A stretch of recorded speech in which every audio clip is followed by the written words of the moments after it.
Sebelum saya mulai, mungkin kita sama-sama, Bapak Ibu, kita fokuskan dulu perhatian kita ke materi yang saya sampaikan. Dan mudah-mudahan nanti apa yang saya sampaikan ini bisa membuka pemikiran kita bersama terkait bagaimana memunculkan budaya positif itu di sekolah. Ya Bapak Ibu, ya. Terlebih kita akan bersiap dengan pelajaran baru, ada strategi baru yang saya yakin itu akan beragam sekali pembawaannya nanti dari sekolah masing-masing. Nah, kita coba satukan persepsi kita, pengalaman kita, supaya nanti di ajaran baru kita sudah benar-benar siap dan kita punya bekal bagus untuk menangani berbagai permasalahan yang mungkin akan kita hadapi. Baik, sebelumnya saya buka. Assalamualaikum warahmatullahi wabarakatuh. Selamat siang Bapak Ibu. Yang saya hormati Bapak Kepala SMP Negeri Kebutuhan, Bapak Kepala SPB. Yang saya hormati Bapak Ibu Wakil Kepala Sekolah Bidang Tribun dan Siswaan. Yang saya hormati Bapak Ibu Dewan Guru. Sebelumnya saya ucapkan terima kasih banyak kepada Bapak Ibu yang sudah mau menyempatkan pengeluaran waktunya pada siang hari ini agar kita sama-sama bisa membangun kembali pemahaman, menambah mungkin yang baru tahu, menambah wawasan Bapak Ibu, dan sebagai kata kuncinya untuk kita berada di komunitas sepadan cerdas belajar. Kenapa orang cerdas masih belajar? Karena kita sadar ilmu itu akan terus berkembang. Makanya ada belajarnya yang dilakukan untuk cerdas. Atau bisa jadi belajarnya dengan cara yang cerdas, gitu. Kalau kali saja kata komunitas belajarnya. Nah di komunitas ini mungkin kita ketahui kembali ketua komunitasnya adalah Ibu Narsih, dan saya juga termasuk salah satu yang membantu menggagas berbagai kegiatan dalamnya, dan harapannya ke depannya komunitas ini benar-benar bisa maksimal, bukan hanya kegiatan yang seperti ini saja, termasuk diskusinya kemarin Indonesia bisa kita terus maksimalkan lagi agar berbagai permasalahan murid atau kendala-kendala kita ketika kita mengajar itu bisa dicari solusinya. Karena kita gunanya diskusi itu mencari solusi, mencari penyelesaian supaya tidak terulang. Ya, kalaupun masih terulang berarti ada hal yang perlu kita koreksi lagi, kita koreksi lagi, kita perbaiki lagi. Saya perkenalan dulu, saya ada di bulan. Saya CDP angkatan 10, jadi juga termasuk salah satu tugas saya juga mendiseminasikan ya Bapak Ibu kegiatan untuk membagi pemahaman tentang budaya positif di sekolah. Nanti juga di ujung saya akan membagikan praktik baik saya ketika membuat salah satu poin dari budaya positif tersebut.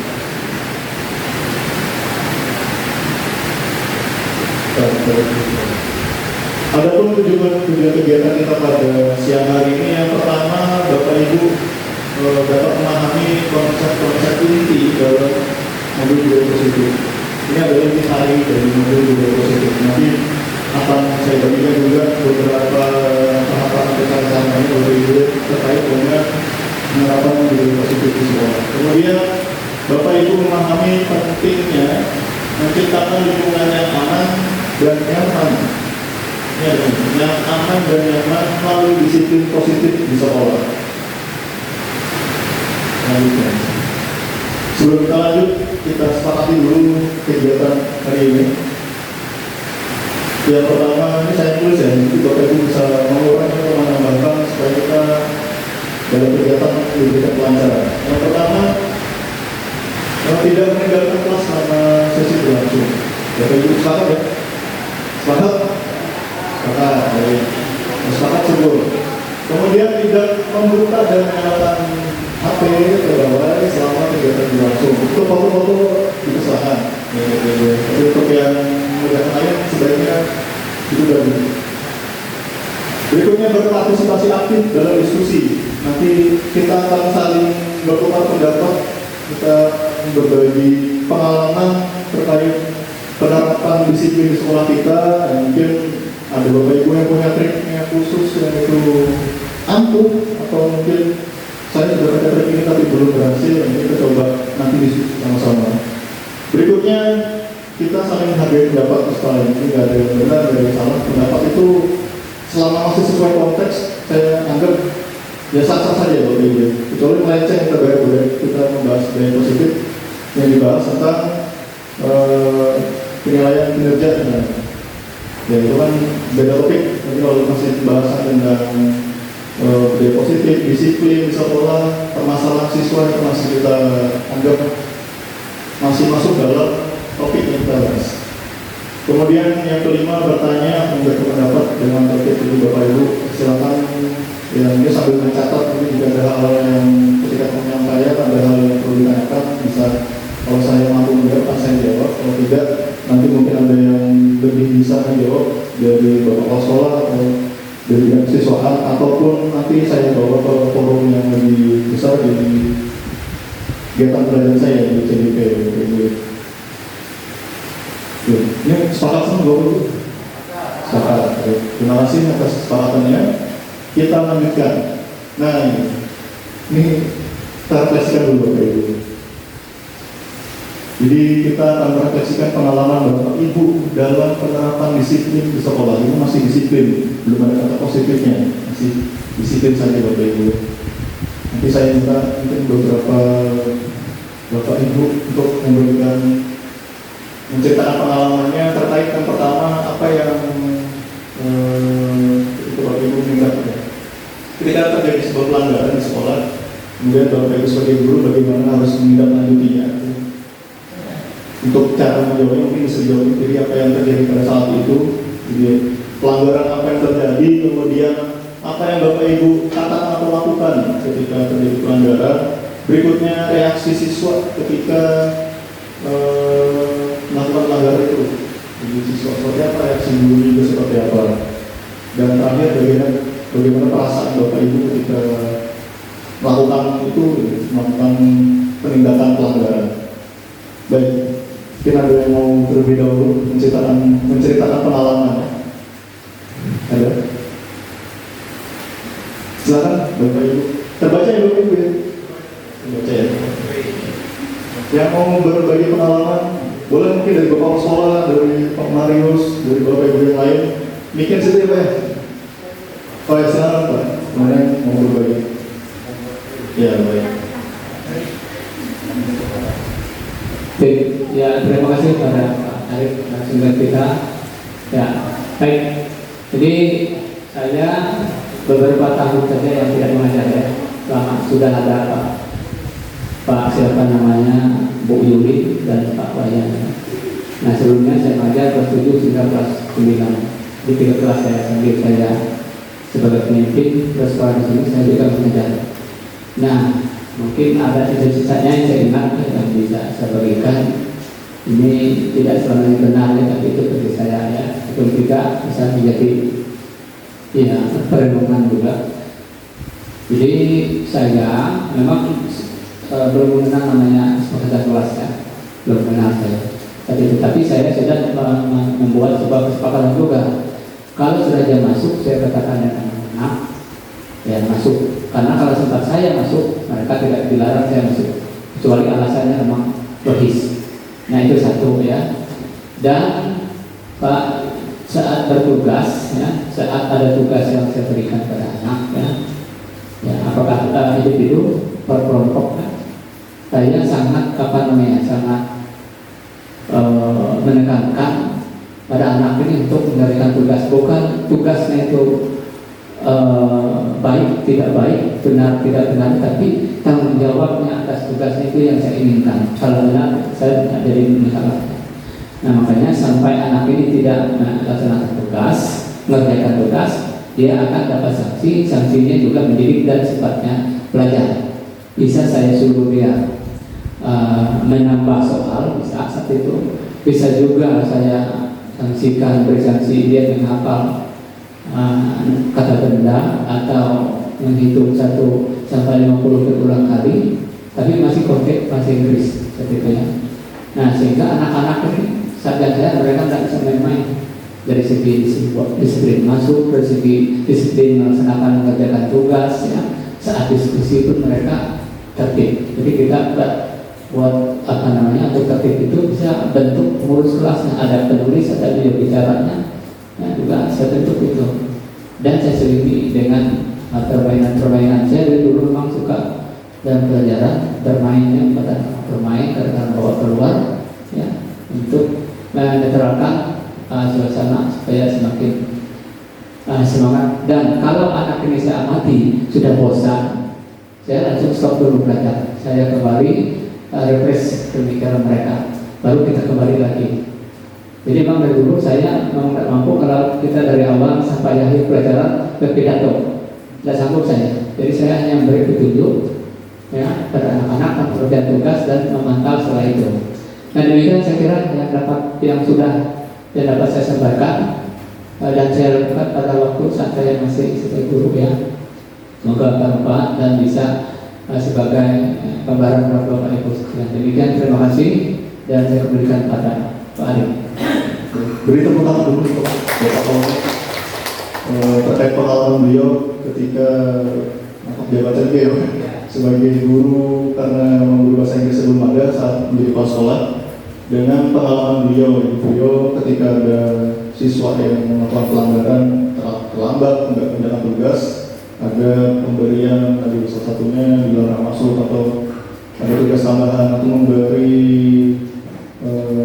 suruh menghafal dan yang lain, tapi masih berkaitan dengan materi yang diajarkan bahasa Inggris atau dengan apa? Oh, berapa menit ya? Oh ya, yang baik. Jadi tetap dipersilakan masuk tapi menunggu dulu, kemudian nanti mungkin ada tambahan tugas lain sebagai bentuk tanggung jawab siswa, gitu ya. Nah, mungkin Bapak Ibu yang lain yang punya pengalaman sama ya, mungkin terkait terlambat, terkait ya. Baik, silakan pertanyaan kliknya dari situ, Pak.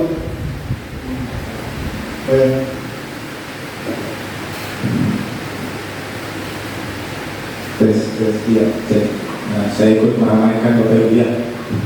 Selamat. Selamat siang. Yang saya hormati Bapak Kepala Sekolah, Bapak Ibu rekan Dewan Guru dan juga narasumber kita Bapak Arif Widodo. Saya akan jawab itu pertanyaan yang pertama, apa yang terjadi saat itu? Ya, jadi terjadi saat itu adalah siswa saya atas nama Medan itu datang ke saya dengan kondisi menangis, Bapak Ibu. Menangis dia.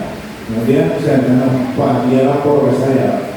Bapak, kan waktu itu kita itu sedang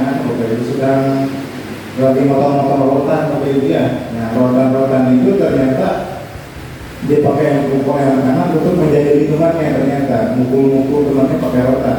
Dan yang satu teman ini siswa saya ini tidak terima, kan sakit Bapak Ibu ya, karena pukul rotannya.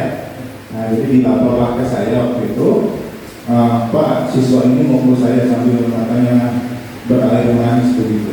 Nah, saya panggil lah yang bersangkutannya, dia dipanggil bersangkutan, tapi waktu itu bukan saya yang menangani, saya lempar langsung ke BK. Nah, itu yang saya lakukan Pak Ibu ya. Jadi saya bawa saya bersangkutan ini ke ruang BK. Bapak Guru BK, anak ini begini, tolong diberi nasihat dan diberi nasihat. Nah, saya kurang lebih itu. Nah, pulang itu pelanggaran tadi udah pelanggarannya itu adalah siswa ini nakal memukul temannya menggunakan rotan. Dan yang terakhir itu bagaimana perasaan saya? Perasaan saya itu biasa-biasa saja dari dia, karena saya melakukan tugas saya sebagai seorang guru.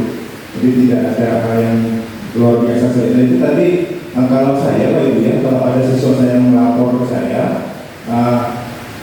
misalnya tindakannya seperti yang tadi itu, saya arahkan siswa yang bermasalah itu ke ruang BK. Ya, jadi bukan saya yang menanganinya, saya arahkan saja ke ruang BK, karena memang kalau saya yang menangani, Bapak Ibu tahu sendiri saya bagaimana berlebihan, saya dalam orangnya.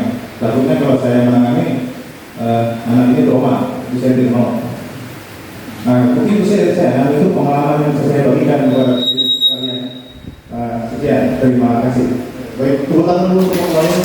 ya berbagi pengalaman ya, merefleksikan apa yang sudah Pak Wayan alami ketika ada kasus tadi ya, anak buah Pak Wayan ya, dari kelas 8 itu nangis karena di backup temennya ya. Ini yang backup temen kelasnya apa di kelas Pak? Oh pas dulu. Untuk kalian sendiri Pak, mungkin setelah kan lapor nangis nih, apa yang Pak Wayan sampaikan ke Nelen supaya dia tenang atau ikut ke BK juga?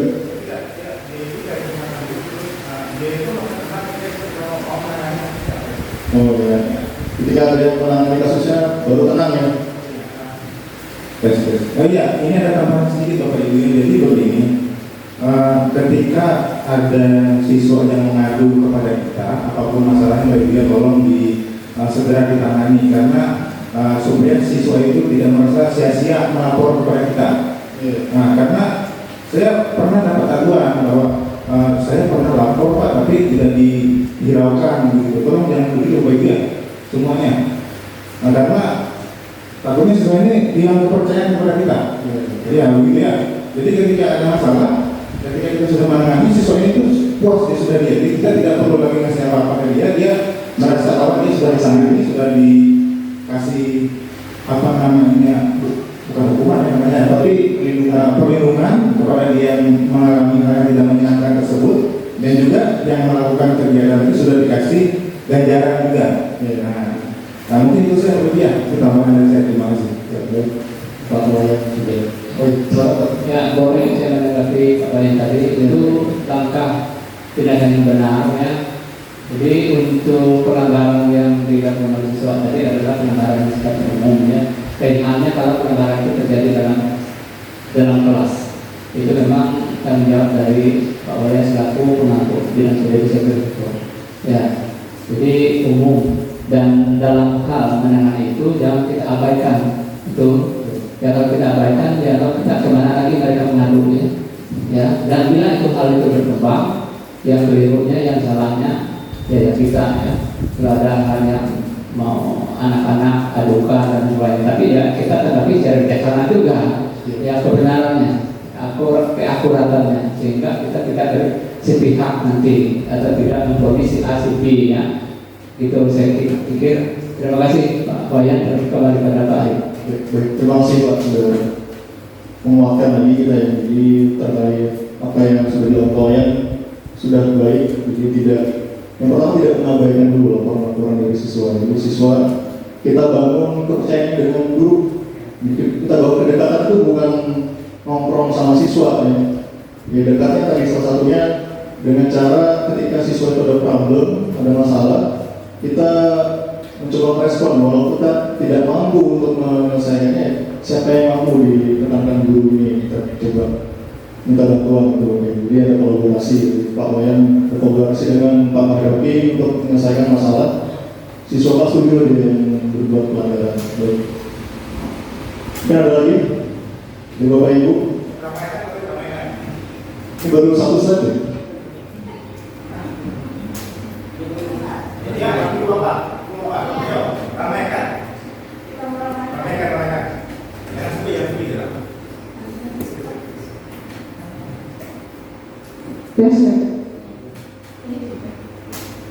Ya, silakan Bu. Ya, terima kasih atas kesempatan yang diberikan kepada saya.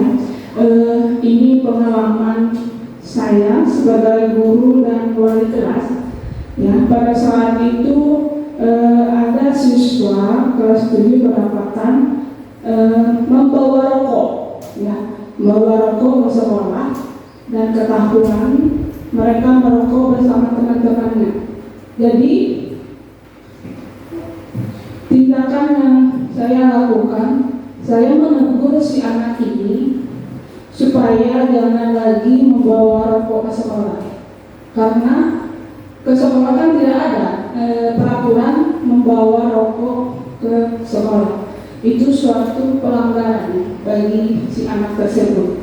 Nah, kita tegur supaya jangan mengulangi lagi untuk melakukan bawa rokok itu, dan kita kasih pelanggaran atau hukuman kepada si anak, bisa waktu itu membersih WC, kita suruh ya. bersih WC, menyapu di dalam kantor guru. Itu pengalaman saya sebagai guru dan wali kelas. Terima kasih. Untuk pengalaman saya lagi Bapak Ibu yang sudah berbagi luar biasa. Jadi kita mencoba merefleksikan apa yang sudah mereka lakukan. Nanti seperti apa seharusnya itu ya. Nanti akan kita coba bahas pelan-pelan dalam modul budaya positif ini. Baik, cukup ya, nanti kelamaan. Yang lain silakan bersiap-siap untuk menjawab ya. Nah, hari ini masih lanjut lagi nanti. Refleksikan pengalaman Bapak Ibu ini dengan menjawab pertanyaan Ibu ini. Sebagai guru, bagaimana saya menciptakan lingkungan belajar yang positif bagi peserta? Tadi mungkin contohnya sudah disampaikan oleh Pak Oneng ya, di membuat apa? Salah satunya ketika ada yang bermasalah atau siswa malas tidak tanggung dengan tugasnya, diberi tambahan tugas atau suruh hafal, itu punya dampak positif ya, tanggung jawab, nanti tanggung jawab. Gitu. Kemudian apa hubungannya cetakan lingkungan belajar positif dengan pembelajaran yang berpihak pada murid? Nah ini nanti akan kita bahas lebih dalam. Nah, adapun yang akan kita bahas dalam modul ini itu ada 6. Bapak Ibu yang pernah mengerjakan disiplin positif di PMM yang kurang lebih mirip-mirip ya. Tapi ini kita coba refresh lagi, kita hangatkan lagi pemikiran kita, ingatan kita apa saja yang ada di bahasan budaya positif. Yang pertama terkait dengan disiplin positif dan nilai-nilai kebajikan universal yang pertama. Kemudian dilanjutnya dengan ada teori motivasi, ada hukuman, ada penghargaan dan restitusi. Berikutnya ada keyakinan kelas, dilanjutkan dengan kebutuhan dasar manusia dan dunia berkualitas. Ada restitusi yang fokus membahas 5 posisi kontrol, dan yang terakhir ada segitiga restitusi. Kita bahas satu persatu. Nah ini ada sebuah permainan, kita coba dulu, kita coba lihat. Instruksinya di sini, nanti pertanyaan di situ. Jadi instruksinya yang pertama itu kita sebelah-sebelah aja ya. Kalau Pak Wayan nggak ada temannya nanti buat dokumentasi juga. Jadi ada 2 orang. Orang pertama itu bertugas mengepalkan salah satu tangannya, seolah sedang menyimpan sesuatu yang berharga. Mau di tangan kiri atau kanan terserah. Ya. Dan orang yang kedua, kalau teman Bapak Ibu yang sebelahan itu bertugas untuk membuka kepala tangan. Dengan cara yang pertama bisa dengan membujuk, menghardik ya, bentak ya, membentak, mengancam, mengintimidasi, memarahi, bisa menggoda, kemudian bisa menggelitik sampai tangan terbuka ya, atau menawari sesuatu ya, bisa berupa uang, supaya tangannya terbuka, kepala tangan Bapak Ibu sana ya. Kemudian waktunya 30 detik. Bisa dimulai, paham instruksinya ya Bapak Ibu. Silakan siapa yang mau ngepal, siapa yang mau mencoba menggoda. Ini, Pak Wayan bisa sini Pak. Bisa sama Pak Dapi untuk mencoba. Ini pas yang berdua ya. Oh ya berarti ini ya Pak Safudin sama Pak Dapi. Oke, ya silakan tentukan siapa yang berperan sebagai A yang B. Coba Bapak Ibu. Bapak Ibu mungkin sesuatu dengan Bapak Ibu, sesuatu yang penting yang Bapak Ibu nggak mau nih. Tapi yang sebelahnya pengen buka ya dengan berbagai cara tadi. Coba saat Bapak Ibu praktikkan selama 30 detik. Kita coba ya dari sekarang ya. 1, 2, 3.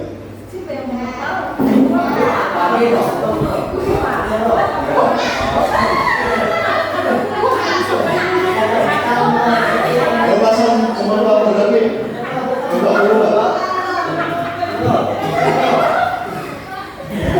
Dan 10 detik terakhir.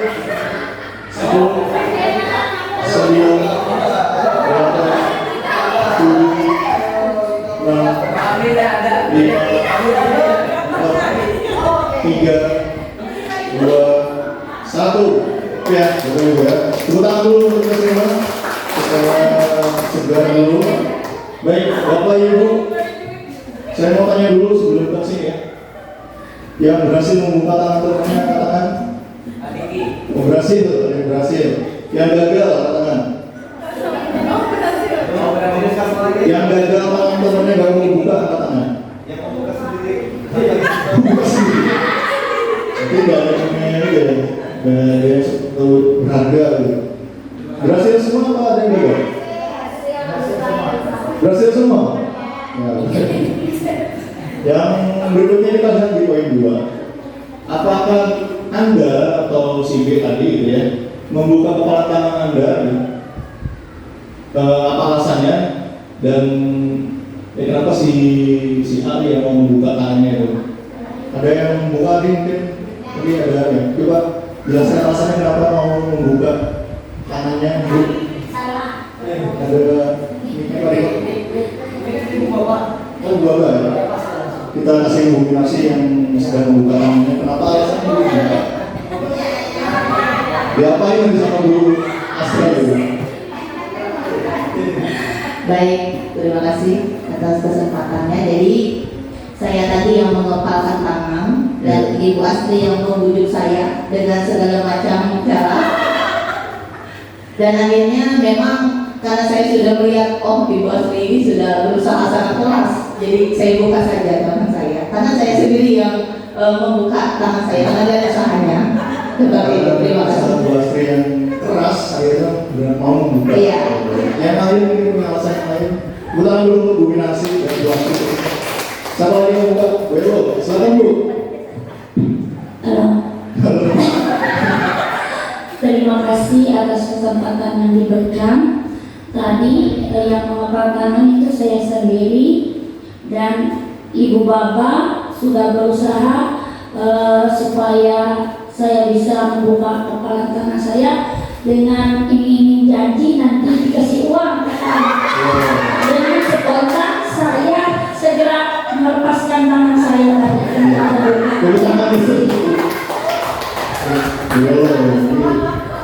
Kalau Sultan ngasih uangnya, apa ngasih? Sudah masalah uang. Ya, baik Bapak Ibu. Mana ada yang masih menutup tadi? Nggak ada. Terpaksa pamit. Buka Pak. Buka betul Pak. Terbuka. Ada yang menutup nggak? Misalkan tadi saya udah coba keras nggak terbuka. Bu Dewi atau Bu ini terbuka atau terbuka juga. Baik. Kalau terbuka mungkin kita skip dulu ya. Tertutup nggak ada berarti ya.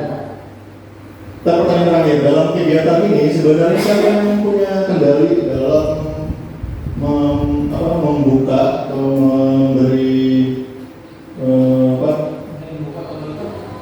yang membuka ini siapa yang punya kontrol penuh terhadap tindakan itu? Yang punya tangan, yang menggenggam, berarti si A. Dari kita juga lihat ya.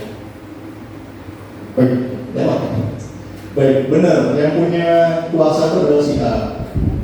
Kenapa ada yang membuka? Karena tadi, ya salah satunya ada terbujuk rayuan. Jadi sebisa mungkin kita menggoda kalau kita masih belum terbujuk rayuannya, nggak mau ya.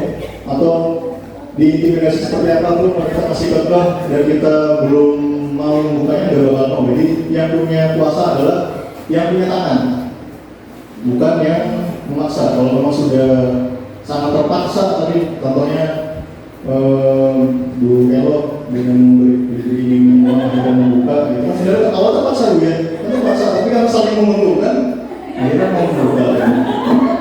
Baik, kita coba lanjutkan. Nah, ini adalah pembahasan teori kontrol dari Dr. William Glasser. Sebenarnya sering kita lakukan saat itu adalah sebuah ilusi. Jadi, yang pertama adalah ilusi bahwa guru itu bisa mengontrol murid. Ya, coba itu. Jadi pada dasarnya kita itu tidak dapat memaksa murid untuk berbuat sesuatu jika murid tersebut memilih atau tidak mau melakukannya. Jadi walaupun tampaknya Bapak Ibu itu sudah ini nurut-nurut aja gitu ya. Jadi sebenarnya perilaku itu karena muridnya sedang mau aja saat itu gitu. Jadi bukan untuk seterusnya. Jadi karena sedang mengizinkan dia untuk dikontrol. Termasuk tadi ada Bu Narsi karena sudah kasihan melihat guru yang sangat buruk. Bu Astri bikin sampai ngemis-ngemis, minta dibuka kan. Sama kita gitu kan ya, kita berusaha sekelas mungkin ada siswa yang mau berubah. Ketika siswa itu masih kekeh dengan keputusannya atau dengan ketolak-takannya tadi, dia gak bakal mau, kecuali memang dia mengizinkan. Tapi apakah ini akan berlaku terus ya? Ya nggak tentu ya. Kemudian ilusi bahwa semua penguatan positif itu efektif dan bermanfaat. Jadi penguatan positif itu atau bujukan itu adalah salah satu bentuk usaha kita untuk mengontrol orang. Tapi itu belum tentu bisa terjadi jika tadi kembali lagi ke si murid ini mau apa enggak ya. Jadi kita mau pakai bujukan, mau pakai apa, kalau memang si anak itu mau buka ya pasti akan membuka. Ini sama seperti ya, ketika dia memberi izin maka dia akan otomatis membuka. Kemudian berikutnya ilusi bahwa kritik dan membuat orang merasa bersalah dapat menguatkan karakter. Jadi menggunakan kritik dan rasa bersalah, ya misalkan lebih mengejek-ejek, ada yang pakai cara itu enggak deh, atau dengan hardik, memarahi, gitu ya.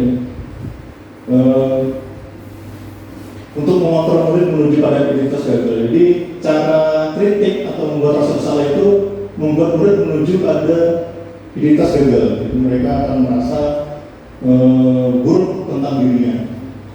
Kalau mereka masih mengkritik, membuat mereka merasa bersalah, mereka akan merasa bahwa saya ini kok seperti ini di pandangan guru, jadi merasa gagal.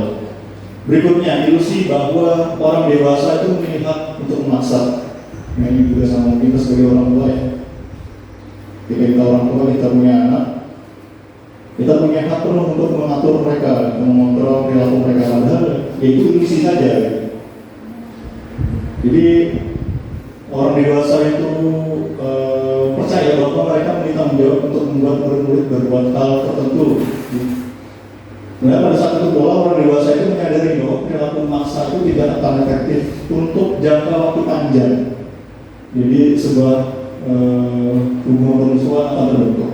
Jadi ketika kita sering memaksa, ya kan dia terpaksa gitu ya, muncul kerenggangan antara yang kita orang tua dengan murid, guru dengan murid, orang tua dengan anak, itu kan sering terjadi. Ketika misalkan ada sih kasusnya mungkin orang tuanya maksa nikah, ada yang maksa anaknya menikah itu enggak.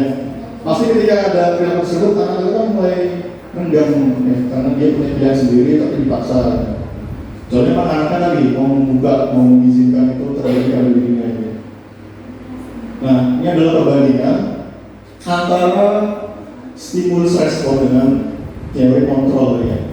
Yang pertama, bahwa kebutuhan kita itu sama. Ini stimulus respon ya. Kenyataannya bahwa kita itu berbeda-beda kebutuhannya. Tadi gue lo kebutuhannya terkait uang, dia mau gitu. Bu Naksi ketika kasihan melihat teman atau saudaranya gitu, akhirnya mau. Jadi kebutuhan kita satu sama lain pasti ada perbedaan. Berikutnya, semua orang melihat hal yang sama, itu bisnis respon di teori kontrolnya. Setiap orang memiliki gambaran berbeda. Jadi kita nggak bisa menyamakan, misalkan saat kita saja memandang murid-murid kita itu berbeda-beda ya. Mungkin ada yang kita anggap si A orangnya pinter, orangnya rajin, si B misalnya orangnya nakal, sering bolos. Padahal mungkin sama mungkin tidak seperti itu ya. Ya karena dari perlakuan kita terhadap anak tersebut, jadi kita mempunyai perspektif berbeda-beda. Kemudian bisnis respon berikutnya, kita mencoba mengubah orang agar berpandangan sama dengan kita. Padahal dalam teori kontrol tadi kita berusaha memahami pandangan orang lain tentang dunia. Jadi kita ini mencoba menyamakan persepsi agar mereka mau membuka hati gitu ya. Kalau tadi kan kita mencoba mengubah, dan kita mengubah itu hanya ilusi gitu. Berikutnya, perilaku buruk dilihat sebagai suatu kesalahan. Dan kan di teori kontrol tadi semua perilaku itu punya tujuan. Ya Bapak Ibu. Jadi misalkan tadi ada si Helen, bukan Helen, mungkin si kasusnya yang bermasalah tadi ya, si siswa Sumi ya. Kenapa dia berbuat seperti itu? Ya mungkin ada alasannya, ada tujuannya kenapa dia mengganggu si Helen. Termasuk tadi yang merokok, Bu Baba ya. Kenapa dia berbuat seperti itu? Masuk kolom ini kenapa dia terlambat, itu ada alasannya, ada tujuannya. Ada yang melatar belakangi kenapa dia berbuat seperti itu. Kemudian orang lain bisa mengontrol saya, itu stimulus respon. Sedangkan di teori kontrol kita hanya kita sendiri yang bisa mengontrol diri kita. Jadi bukan orang lain. Itu yang perlu dipahami. Yang berikutnya kita bisa mengontrol orang lain kan? Ya, ini bertentangan sama yang sebelum-sebelumnya. Jadi kita tidak bisa ya, yang bisa mengatur kita ya kita sendiri. Gitu. Berikutnya pemaksaan ada pada saat bujukan gagal. Ketika sudah membujuk akhirnya kita memaksa. Seperti itu bisa kita lakukan ya. Padahal seharusnya ya, kita harusnya berkolaborasi, kemudian melakukan konsensus, menciptakan pilihan-pilihan baru. Kita memberikan solusi-solusi ya, baik tidak untuk yang membujuk atau memaksa. Dan model berpikirnya untuk stimulus respon ini adalah ada yang menang, ada yang kalah. Jadi tidak win-win solution gitu. Kalau yang satu kan kita berpikir menang-menang, jadi nggak ada yang dikalahkan, nggak ada yang super power, nggak ada yang lebih kuat. Intinya sama-sama menang, mencari solusi terbaik seperti itu. Kita masuk ke berikutnya, konsep disiplin. Jadi disiplin sendiri adalah segala sesuatu yang dilakukan seseorang pada orang lain untuk mendapatkan kepatuhan. Ya. Pertanyaannya adalah apakah disiplin hanya dapat dicapai dengan hukuman? Bapak Ibu sepakat? Apakah hanya dicapai dengan hukuman? Tidak. Semua sepakat tidak ya? Baik. Lanjut ke disiplin positif. Dari disiplinnya sekarang ada tambahan kata positif, yaitu adalah memampukan peserta didik untuk memahami dan mengontrol setiap perilaku atau tindakan yang dilakukan. Agar senantiasa dilakukan dengan penuh kesadaran dan tanggung jawab.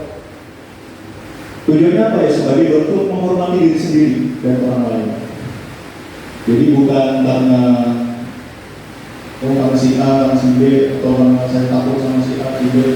Ya itu karena bentuk dia menghormati diri sendiri. Atau nanti kita istilahnya ada di sini.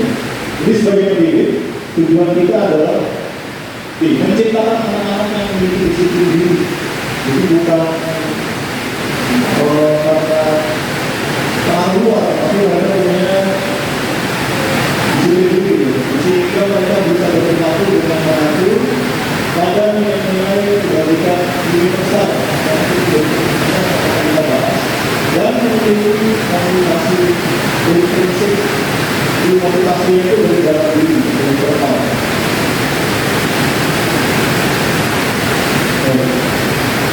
Ini benar, ini benar ya.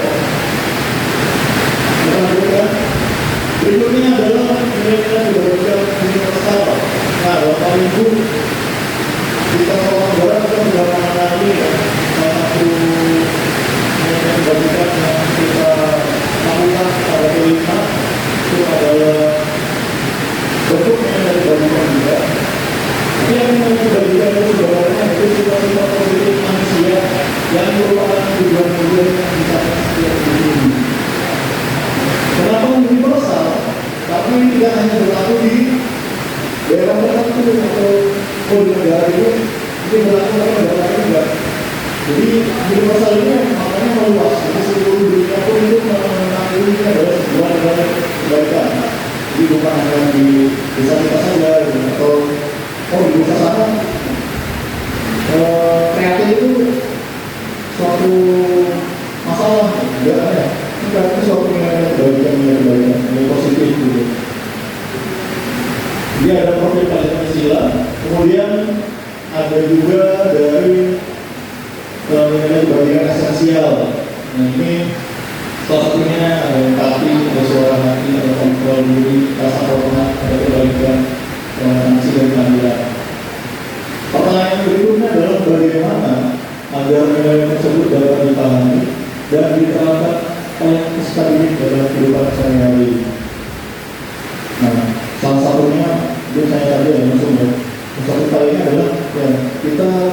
juga melakukan usaha itu dengan T5 tadi. Jadi T5 ini kenapa tekankan prosesnya? Karena prosesnya itu penanganan problem kesehatan. Jadi kalau kita hanya fokus ke hasil, kita melewati proses mengupayakan mereka punya nilai dulu. Jadi kalau kita ingin mereka punya nilai itu gimana prakteknya, prosesnya benar-benar kita pantau. Anak-anak ini bisa melakukan hal ini, cara kolaborasinya, kita lihat kerjasamanya apakah ada yang dulu saja yang mau kerja, yang itu perlu dipelajari. Dan tadi setidaknya ya nggak perlu menguasai semuanya, tapi mereka mulai membiasakan satu-satu gitu. Nah ini, yang berikutnya kita membahas 3 motivasi perilaku manusia. Ini dari dosen bukan dosen kan? Dosen juga ini. Ini dosen yang pertama adalah untuk menghindari ketidaknyamanan atau hubungan. Ini adalah motivasi yang pertama. Kenapa orang itu berperilaku atau melakukan tindakan? Ini adalah tingkatan paling rendah dari perilaku manusia. Ini motivasi ini. Kemudian yang kedua, untuk mendapatkan imbalan penghargaan, motivasinya itu untuk mendapatkan imbalan, penghargaan. Ini setingkat lebih tinggi dibanding yang pertama, tapi masih termasuk dalam motivasi eksternal atau dari luar bangunannya. Dan ini adalah hubungannya berapa kali? Sanksi berapa kali? Kemudian imbalan penghargaan juga berapa kali? Nah, yang benar yang kita usahakan adalah motivasi yang ini. Jadi motivasi yang untuk menjadi orang yang mereka inginkan dan menghargai diri sendiri dengan nilai-nilai yang mereka percaya. Itu adalah motivasi dalam disiplin atau motivasi intrinsik. Ini dampaknya akan berdampak yang dibutuhkan hanya sekedar yang kita dan tidak dipengaruhi oleh bagaimana perkembangan dia. Jadi kalau Bapak Ibu sudah bisa berkata kita itu tempat sampulnya itu ada banyak sendiri, bukan karena ada dari Bapak ini atau dihubung Bapak itu gitu. Atau nanti kalau saya rajin bersihkan nilai saya tinggi, dan itu masih dua ini. Tapi kalau misalnya sudah percaya dengan nilai kebaikan yang pada percayaan mereka untuk motivasi intrinsik atau internal. Nah, berikutnya kita akan kasih kasus mungkin ada yang mengalami juga mungkin. Ini kita kalau seperti ini, jadi kita itu orang memanfaatkan warga sehingga pada saat ada tersebut berlangsung dia juga berjuang beli mengajar jadi pada saat motivasi di saat Basri menanyakan pertanyaan IPA jadi duduk dan tidak sengaja menjatuhkan tasnya dari kursi. Kalau beliau menjadi beragam pada saat guru Pak menjawab. Seluruh kelasnya tertawa melihat perilaku tersebut. Ketika pembicara beragam, dan terjadi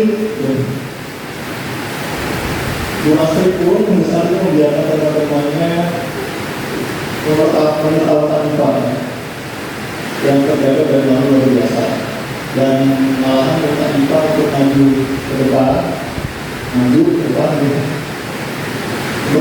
dan berdiri di depan kelas sambil menunjuk hidungnya karena tidak bisa menjawab pertanyaan Astri tadi. Di kelas makin gaduh, anak-anak makin tertawa karena melihat IPA menunggang di depan kelas. Pertanyaannya adalah apakah kita atau Bapak Ibu setuju dengan tindakan pasien tadi terhadap IPA? Tidak setuju. Coba kita dengar tidak setuju dari Pak Amin. Satu Amin. Yang lain. Jadi alasannya Pak kenapa Pak tidak setuju?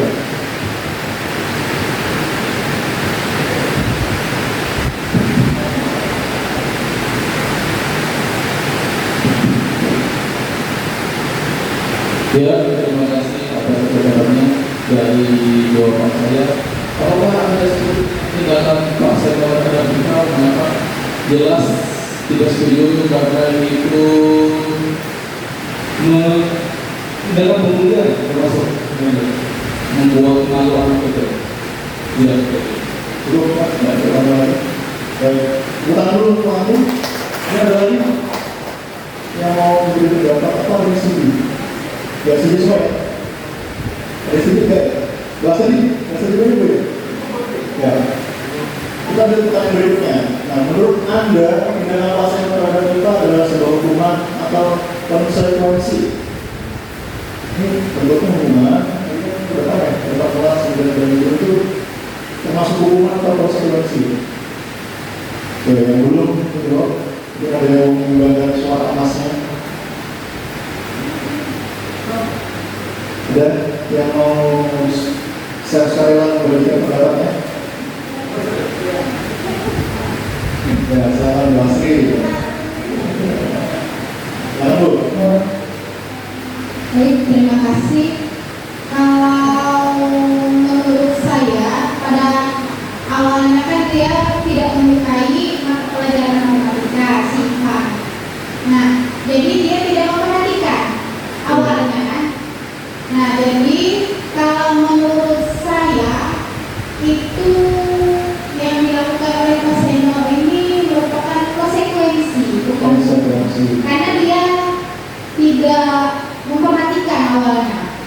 Kalau kebetulan sih menurut aku tidak. Baik, terima kasih dulu. Bu Asri, kita dulu. Bu Asri, ada yang berbeda pendapat? Kita ada dengar suara dulu. Ini, ya ini dulu.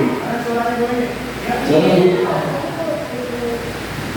Menurut Ibu dari kita sebelumnya, apakah tindakan yang dilakukan Pak Senior itu termasuk sebuah hukuman atau konsekuensi? Gimana Bu? Dorong masuk. Ini ya, ini. Lupa, sampai atas. Nah. Iya. Saya tidak setuju karena ini termasuk Hukuman atau konsekuensi? hukuman, tapi tidak mendidik, tidak ada Hukuman. Iya. Ya. Dan tambahan dulu. Cukup? Ya, baik. Ulang dulu, Bu Eni. Pendapat Bu Eni itu adalah sebuah hukuman. Bu Asri tadi adalah sebuah konsekuensi karena dia tidak suka dengan perhatian dia. Ya, diubah. Oh, enggak. Baik, nanti kita akan simak. Ya, kita bahas dulu. Nanti akan kita kaitkan dengan jawaban Ibu. Baik. Yang pertama kita masuk ke bagian hukuman, konsekuensi dan restitusi. Tapi di sini terjadi restitusi itu apa? Jadi restitusi itu adalah proses menciptakan kondisi bagi murid untuk memperbaiki kesalahan mereka. Sehingga mereka bisa kembali pada kelompok mereka dengan karakter yang lebih kuat. Jadi bukan sebagai orang yang melakukan kesalahan. Dan restitusi juga merupakan proses kolaboratif yang mengajarkan murid untuk mencari solusi untuk masalah mereka dan membantu murid berpikir tentang orang seperti apa yang mereka inginkan. Bagaimana mereka harus memperlakukan orang lain. Itu pendapat dari Charlson dosen, namanya adalah Charlson dosen. Pertanyaan berikutnya, adakah perbedaan antara hukuman dan konsekuensi? Tadi kan ada dua pendapat ya. Berarti kan ada perbedaan harusnya dari pendapat Bu Eni dan Bu Asri. Atau ada yang menganggap sama?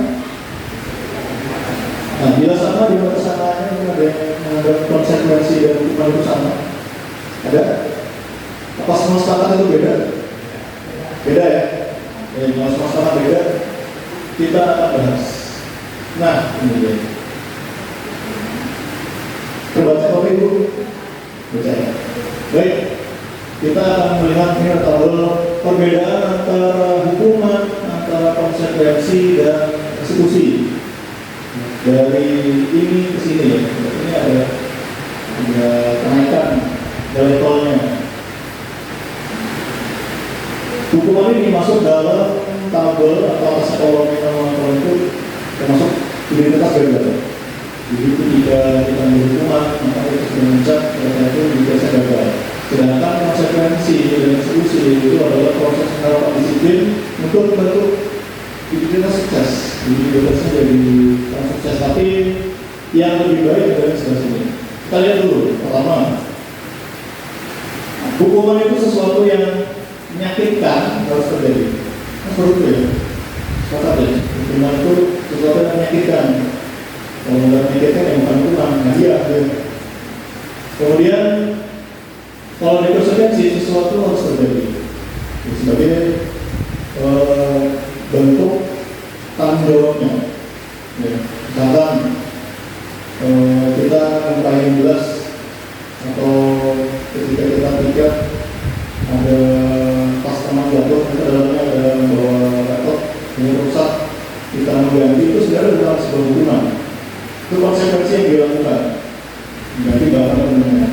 Kalau hukuman, kita akan memberi sanksi lain yang tidak berkaitan dengan apa yang dilakukan. Ya. Tapi kalau eksekusi itu ada pilihan, jadi bukan hanya mengganti, mungkin apa kita keberatan seperti apa, apakah mengganti kah, apakah memperbaiki kah, itu ada pilihannya di eksekusi. Berikutnya di hukuman adalah tidak nyaman untuk murid atau anak untuk jangka waktu panjang. Sorry ya, kan ketika terhukuman kita jadi pendengar ya. Dan hidup saya mengajarkan awas ya. Dan diingat sama saya ya. Tapi kalau akhirnya tidak sukses, mungkin ingatan itu akan mengulas jadi suatu pengalaman yang berkesan ya. Kalau sukses, tapi tidak semuanya sukses ya. Ada mereka yang mungkin masih berusaha, dan ketika teman kita ya masih pandangannya untuk Pak Arif masih belum untuk saya nih. Oh masih ada ini. Kan gitu ya. Tapi kalau suksesnya, oh Pak Arif belum sering ngomong saya, sampai saya jadi kayak gini kan itu juga perspektif ya dari anak yang tadi apalagi sukses apalagi gagalnya. Tapi intinya memutas sumber yang sumber itu ya mungkin pada saat nanti dia ikhlas. Kalau di konsekuensi tidak nyaman untuk murid, waktunya pendek, masih kelas aja. Tadi ketika saya memahami jelas dasar kan suruh bersihkan sebentar aja, itu kan tidak ada rasa tersakiti lagi, karena sudah bertanggung jawab dengan kesalahannya. Nah, kalau yang eksekusi itu kita berusaha menguatkan murid dalam waktu yang panjang, dalam waktu panjang. Jadi supaya dia tidak mengulangi lagi, mungkin lebih hati-hati, tidak teledor, ada pesan-pesannya. Kemudian hukuman itu, korban mendapatkan keadilan. Ya, dalam sisi korbannya mendapatkan keadilan benar ya, ketika mereka dihukum ya adil gitu. Kalau di konsekuensi korban bisa diabaikan, ya. Jadi tidak bisa jadi nggak sesuai dengan apa yang dia hendaki gitu. Tapi kalau dengan restitusi dia mendapatkan gantiannya diajak juga diskusi. Makanya ada kolaborasi supaya bisa memecahkan masalah-masalah.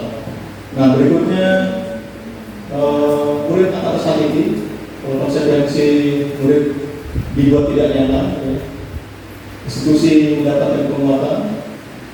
Kemudian bisa dibaca ya ya. Kalau kita ambil poin saja dari sini. Jadi kalau hukuman itu peraturannya adalah jika harus seperti ini. Kemudian kalau konsekuensi apa peraturannya. Kemudian mampu akan melakukannya. Kalau yang di restitusi ini apa yang kamu yakini dulu? Tanyakan keyakinannya. Apakah dia yakin tanggung jawab itu nilai yang positif? Ya? Apa yang kamu bisa lakukan untuk memperbaiki? Diminta siswa yang mencari solusi bukan kita. Tapi mereka sadar dulu masalahnya, mereka berusaha mencari solusinya. Kalau belum pas, ya kita coba pancing lagi supaya dia bisa sadar.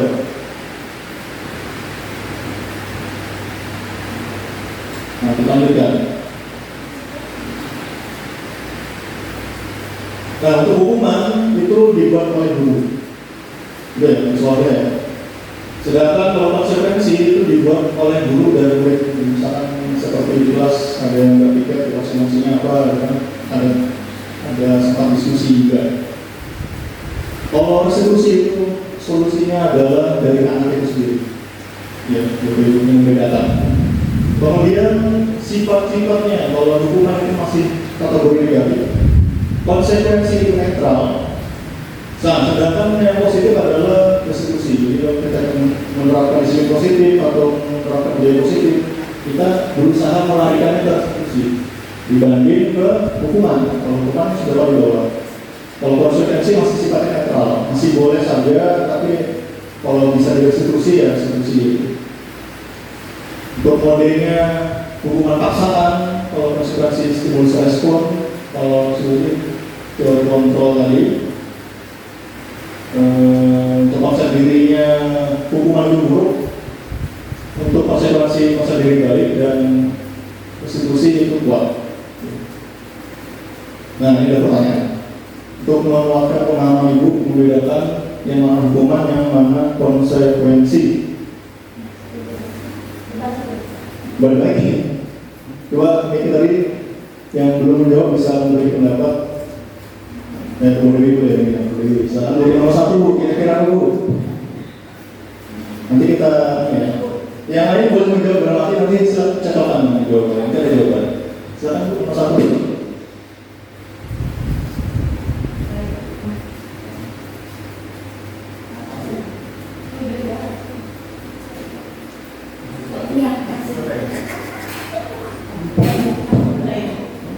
Terima kasih atas kesempatan yang diberikan. Saya akan mencoba menjawab di bagian yang pertama. Tindakannya adalah mencatat 100 kali di dalam buku dengan kalimat saya tidak akan terlambat lagi karena terlambat ke sekolah. Menurut saya itu adalah sebuah hukuman. Terima kasih. Lanjut ke Pak Sam. Pak, nomor 2 Pak, dibaca soal. Ya, saya mengambil soal nomor 2 ya. Menggantikan kertas tugas teman yang telah dicoret. Coret menggantikan kertas tugas teman yang itu konsekuensi ya konsekuensi kita dulu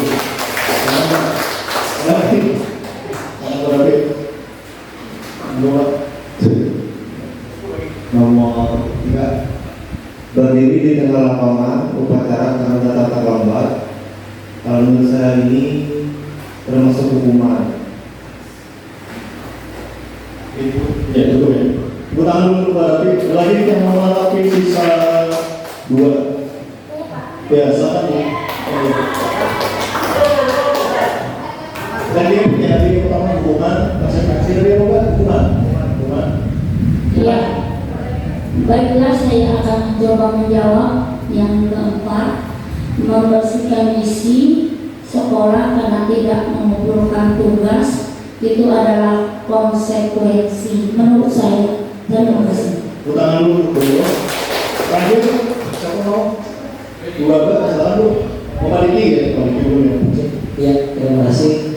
Lari mengalir di lapangan basket 2 kali karena terlambat 10 menit untuk pembelajaran PJK.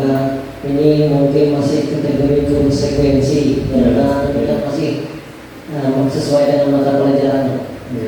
Tangan dulu Paliki. Kita pilih juga saya. Baik, kita lihat jawabannya apa. Survei membuktikan Kopi 100 ini. Iya. Ada yang beda pendapat? Ya. Benar pendapat daripada Pak Diki tadi ya. Ini kenapa sebagai konsekuensi karena masih ada kaitannya dengan kampus. Bisa jadi sebelumnya anak-anak juga lari sebenarnya. Sebelum jawaban biasanya seperti ya, manasan lari. Kalau mereka nggak lari juga, enak karena udah lambat nggak lari. Kalau nomor 1 ini masih ada kaitannya dengan terlambat lagi, masih suka kategori konsekuensi. Ya, kita lanjutkan.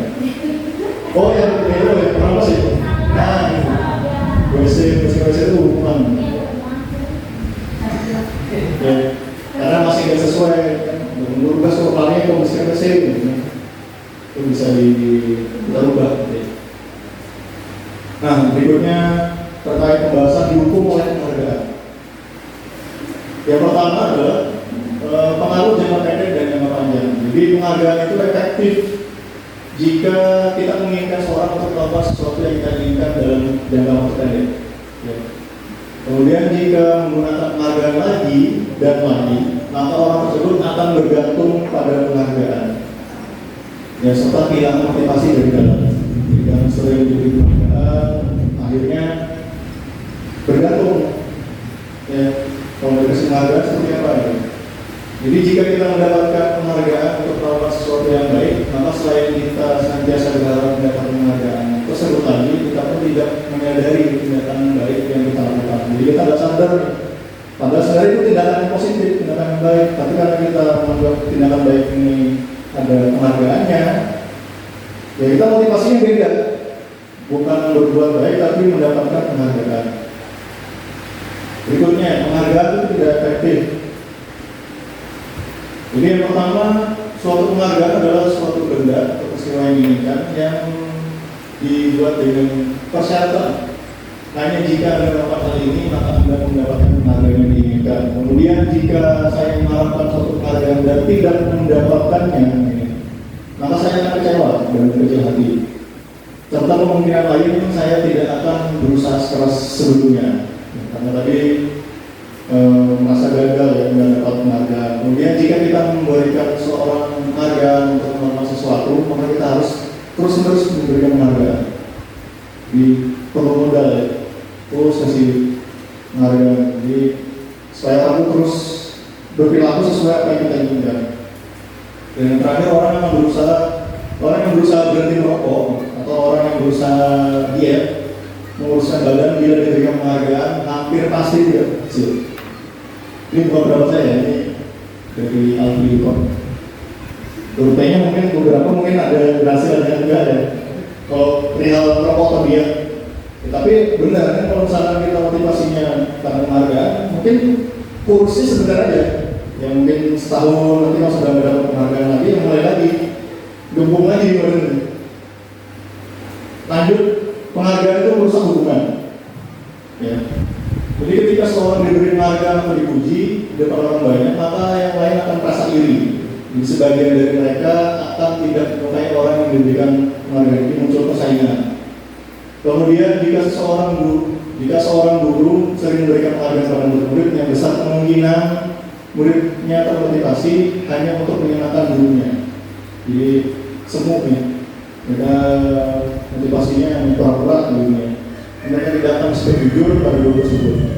Yang berikutnya, penghargaan merupakan menciptakan persaingan, ya, sama seperti yang atas ya. Dan persaingan itu menciptakan kecemasan. Dengan saling bersaing, akhirnya mungkin segala hal dilakukan, termasuk siswa. Jadi yang dapat training satu, dia berusaha apa, nontek apa, sama gitu ya. Jadi mereka yang percaya bahwa mereka tidak memiliki kesempatan untuk mendapat penghargaan akan berhenti mencoba. Dia anaknya sudah bisa mengukur kemampuannya. Oh, ya mungkin dapat itu ya. Ya sudah, nggak usah dilakukan. Kan gitu ya. Ada anak yang mungkin, oh kayaknya saya bisa dapat dia. Tapi ada anak yang mungkin saingannya si A, si B ya. Ya pasti nggak mungkin, boleh ngapain saya nyoba gitu ya. Jadi akhirnya rusak semuanya gitu. Masa depan. 4. Jadi penghargaan mengurangi ketepatan. Ini adalah sebuah riset. Jadi dalam tersebut dikumpulkan berapa orang laki-laki usia 8-9 tahun, kemudian mencoba dilihatkan sebuah gambar-gambar wajah di layar, dan mereka harus memberitahukan jika wajah tersebut sama atau berbeda dengan gambar-gambar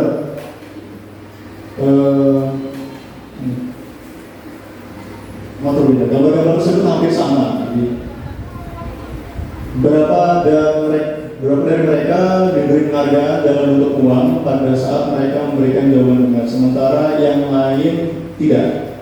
Hasil risetnya adalah anak yang dibayar itu membuat lebih banyak kesalahan menebak wajah. Ini hasil riset, bukan pendapat saya, hasil riset.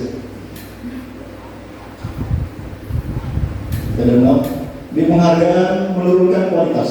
Nah, ini jadi ketika ada seorang mahasiswa yang sedang di sebuah surat kabar, saat itu mereka sedang belajar menuliskan sebuah kitab tentang berita utama. Seiring waktu mahasiswa tersebut semakin mampu bekerja dengan cepat. Kemudian ada beberapa mahasiswa yang dibayar untuk setiap judul berita utama yang mereka mampu hasilkan. Dan setelah beberapa lama mahasiswa yang dibayar ini, hasil kinerjanya berhenti berkembang.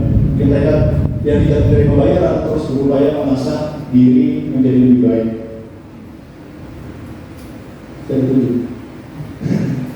Nomor 6, penghargaan mematikan kreativitas. Jadi dengan penghargaan mereka jadi kurang kreatif intinya. Penghargaan umum.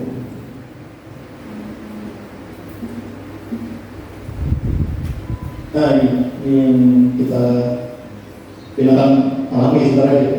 Jadi penghargaan umum adalah mereka yang tidak mendapatkan penghargaan dalam sistem ranking, mereka yang mendapatkan ranking 2 akan merasa paling hukum atau bisa gagal ya. Dan kita satu melakukan cuek-cuek aja yang tidak berdiri. Kemudian memberikan penghargaan dan hukuman adalah hal yang sama karena keduanya mencoba mengendalikan perilaku seseorang. Jadi jika suatu penghargaan diharapkan Anda tidak mendapatkannya, Anda merasa seperti dihukum. Masih dapat ini. Nomor 8, motivasi dalam diri. Nah ini yang akan mengubah perilaku anak ya.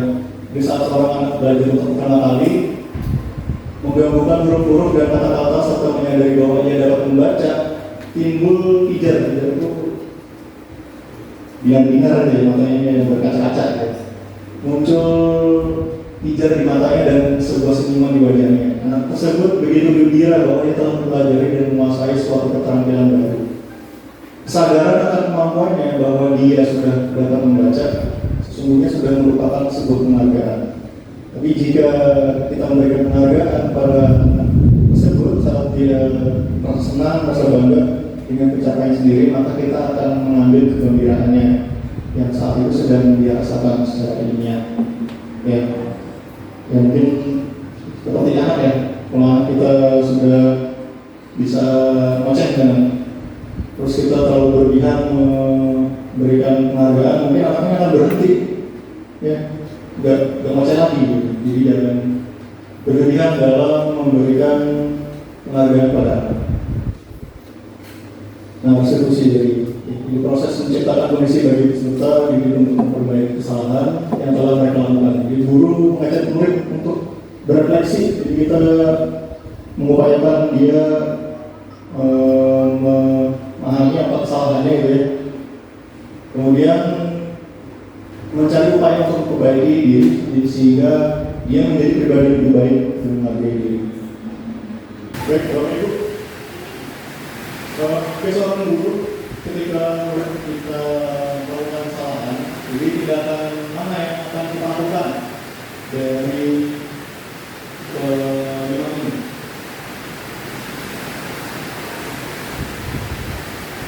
Nah, apakah ada yang melakukan kelima ini? Tidak ada ya. Baik, ini adalah tindakan yang dapat membuat murid kita itu merasa menjadi kembali. Kalau itu, saya menghilangkan ini. Kalau ini kan tabrak itu bagus.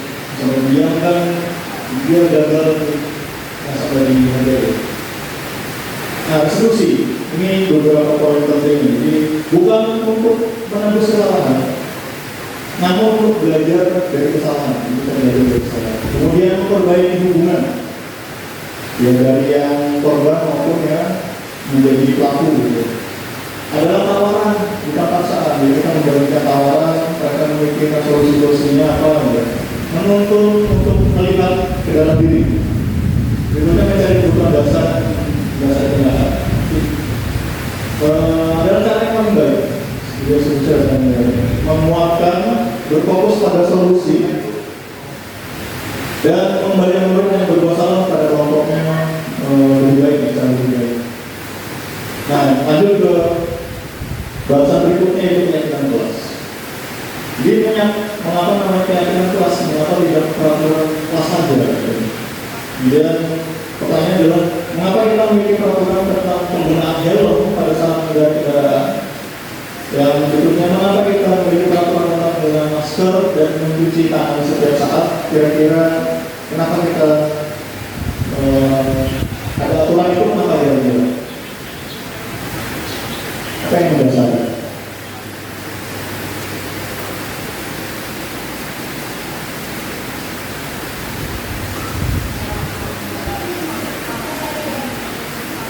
Ya, lanjutkan.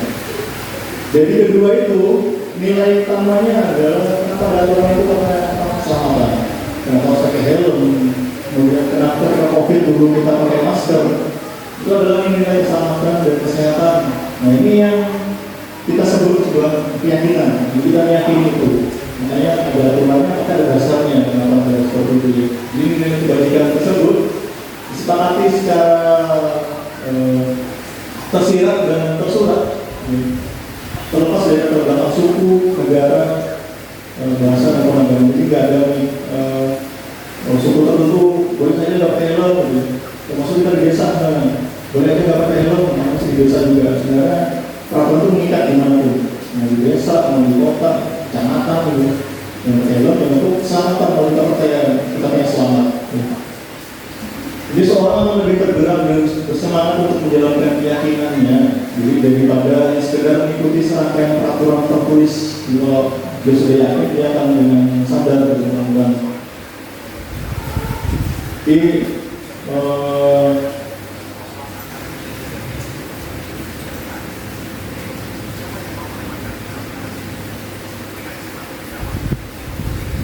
jika hanya atas sebatas membuat rasa takut atau sekedar mengikuti serangkaian peraturan-peraturan, maka kita nggak tahu nilai terkandung dalam sebuah peraturan tersebut. Nah ini kita mulai lagi. Ini ada beberapa peraturan. Nah kira-kira nilai kebajikan apa yang ada dalam iman ini? Silakan di estafet lagi timnya, beri pamit. Kembalikan barang tempatnya. Ini termasuk nilai kebajikan apa kira-kira?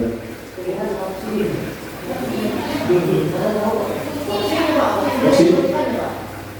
Ya, menurut Bapak Ibu aja. Dengan mengembalikan barang tempatnya itu nilai apa yang Bapak Ibu sudah lakukan? Opsinya yaitu kebajikan mulia. Ya, saya lanjut lagi Mas, masih paham. Nah di sekolah 15 sebelum mulai pembelajaran itu nilai kebajikannya mungkin taat peraturan. Peraturan taat ya. Lanjut. Ayo cepat aja. Dilarang mengganggu orang lain, itu termasuk dalam peraturan. Kalau sekolah kan disiplin dengan peraturan. Disiplin. Pergantian, berikutnya juga bukasi. Bergantian atau menunggu giliran. Kira-kira nilai apa yang diberikan? Contohnya keselamatan, kesehatan. Ini nilai apa?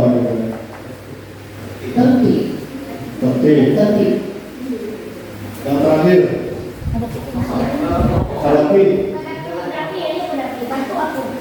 Jalan berapa untuk nilai kebajikan apa? Apa?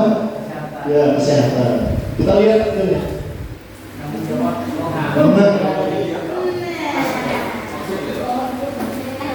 Ini lah. Jadi ini kebajikan. Ketika kita main bareng-bareng, kita berusaha tanggung jawab. Kemudian ada beberapa ini komitmen. Untuk kita dengan aturan-aturan sudah ada. Kemudian dilarang dengan orang lain saling menghormati, bergantian, toleransi, saling menghormati, empati, kesehatan mau ada. Nah, baik, yang berikutnya adalah tahapan yang menciptakan sebuah program kebajikan. Ini adalah prosesnya. Kita melihat dulu daftar nilai kebajikan yang ada. Bisa dari tadi profil pelajaran Pancasila atau nilai kebajikan esensial, atau malah bisa juga pakai motor kita ya, yang cerdas itu ya. itu bisa dijadikan sebuah nilai kebajikan. Kemudian tentukan nilai kebajikan yang ingin menjadi fokus sekolah untuk didiskusikan atau dikembangkan lagi. Kemudian sempurnakan data nilai kebajikan utama, bahas dalam kelompok, kemudian disosialisasikan. Jadi setelah itu kita harus melakukan publish, bisa menggunakan poster atau media sosial sekolah. Nah ini diperinci lagi. Jadi dalam membentuk sebuah keyakinan sekolah atau kelas, yang pertama adalah keyakinan kelas itu sifatnya abstrak. Jadi lebih bukan spesifik menurut peraturannya, seperti itu. Jadi enggak lebih rinci, ya, lebih rinci. Kemudian keyakinan sekolah itu berupa pertanyaan asal, pernyataan universal. Jadi bukan dari pemikiran ini baik, padahal itu bukan kebajikan. Kemudian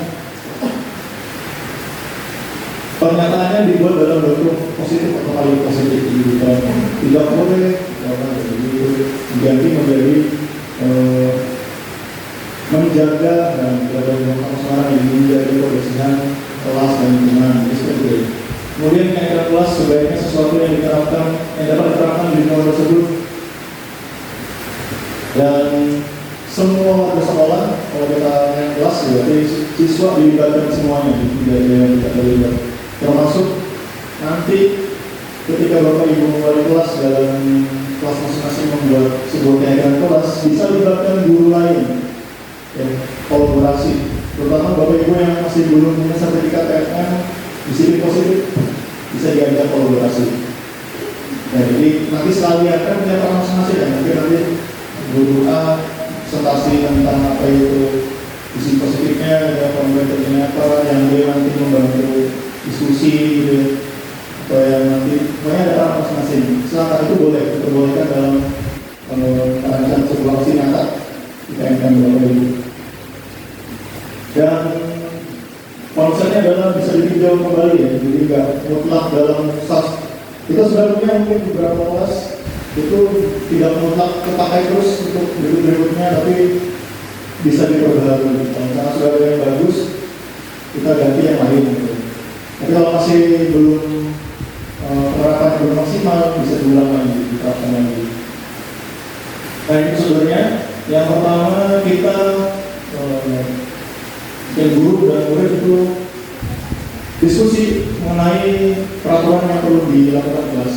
Ini kata kuncinya adalah mau dibuat seperti apa kelas kita, ya, lingkungan kelas kita ini mau dibuat seperti apa.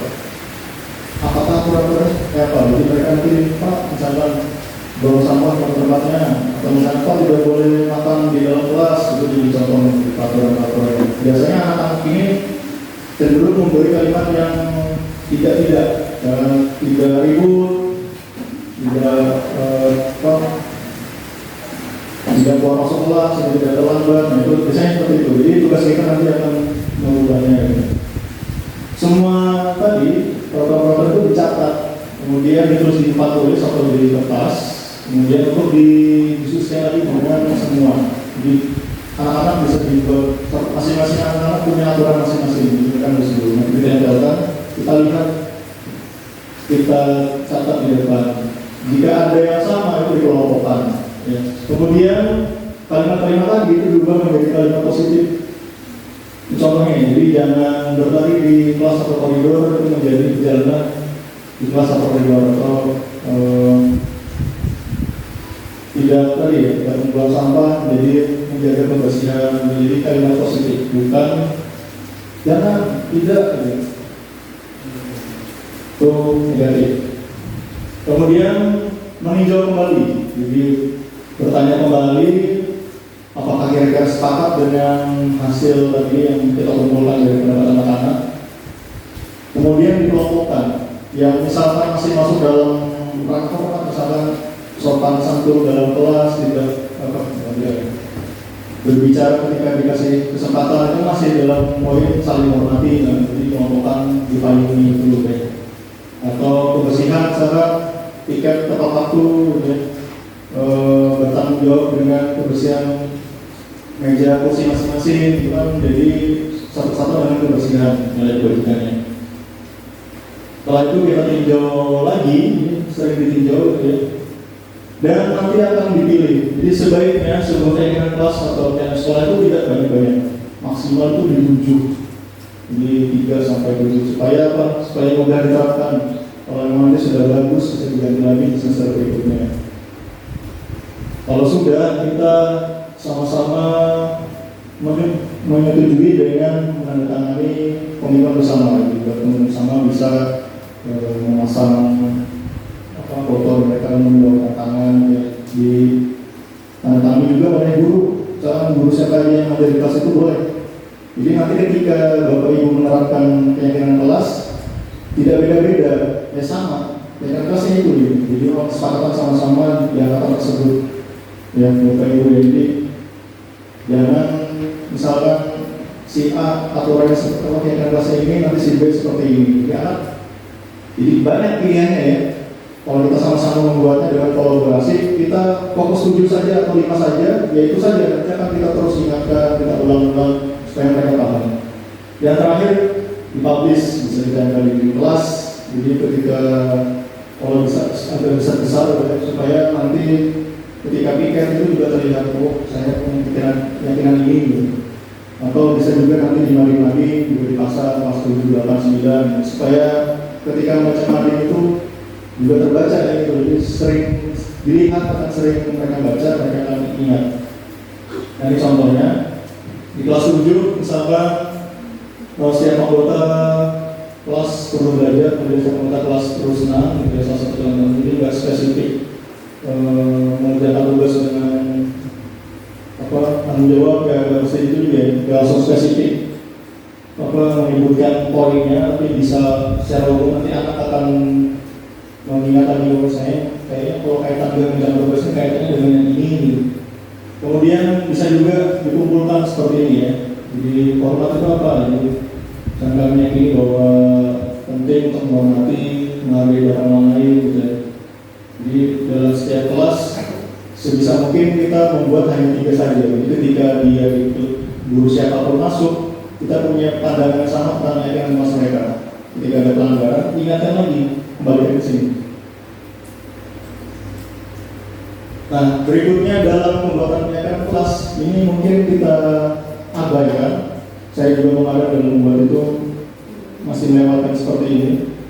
Jadi kita kuatkan dulu sebelum kita mulai praktiknya. Itu mereka punya gambaran. Biasanya adalah tampak seperti atau tidak tampak seperti, gitu, ya.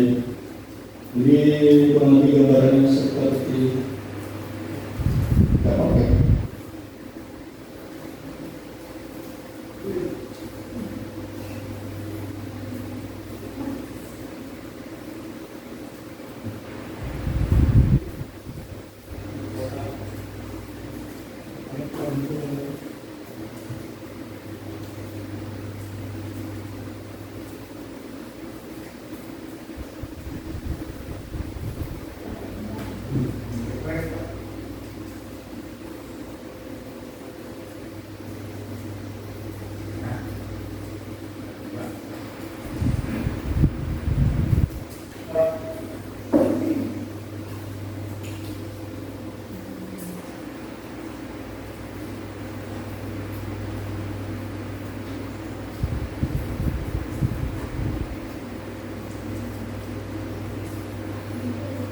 Seperti gambarnya, Bapak Ibu, nanti akan dihadapkan 2 jenis tabel.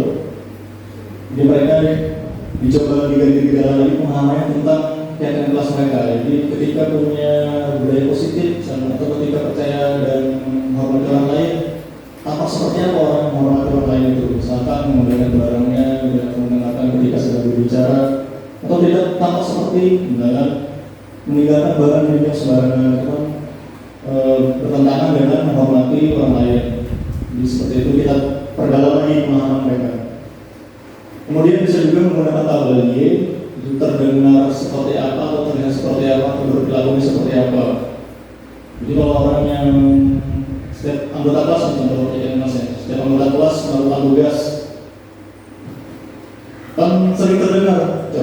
kasih, minta tolong, semangat, kerja bagus. Nah, terlihatnya mereka lebih semangat dalam kerja, serius, perilaku kerjanya fokus dalam bekerja, terampil, jadi bisa kita dalami lagi. Atau yang berikutnya ini, jadi kita perjelas tugas saya itu sebagai kita guru, dan tugas kamu, tugas murid seperti apa. Jadi kita bisa mendalami itu dengan seperti ini. Jadi guru tugasnya adalah kita jabarkan, kita mengajar, membimbing, peduli dengan setiap murid. Dan murid tugasnya apa? Misalnya juga belajar, aktif diskusi, mendengarkan, mempraktikkan. Tapi guru tugasnya bukan dijelaskan tidak menyakiti atau tidak disakiti juga. Tidak mengakui murid itu kan bukan tugasnya, atau memaksa murid belajar. Kemudian murid tugasnya bukan yang bolos, merusak barang teman, diperjelas lagi melalui pendalaman keyakinan kelas. Nah ini tadi kebutuhan dasar yang menjadi motivasi kita juga. Kita sebagai manusia tentu punya kebutuhan dasar yang berbeda-beda. Tapi saya yakin Bapak Ibu semua setiap bagian-bagian ini punya nilai masing-masing. Yang pertama adalah bertahan hidup. Ya. Di bertahan hidup ini kebutuhan yang sifatnya fisiologis. Jadi Bapak Ibu bertahan hidup, misalkan kita kenapa ada semasuk kalau kemarin di penjelasan penguatan ya dari instruktur itu, mohon maaf, koruptor maupun maling saja itu sebenarnya punya motivasi atau punya kebutuhan yang mereka penuhi ketika melakukan tugas. Salah satunya untuk bertahan hidup. Ya, misalkan karena kalau nggak maling ya lapar gitu ya. Termasuk anak-anak misalkan ketika dia mencuri uang temannya, ya itu karena dia berusaha memenuhi kebutuhan dia gitu. Belanja makan dan macam itu yang ada atau mendasari mereka melakukan berbagai pelanggaran. Berikutnya rasa kasih sayang dan diterima.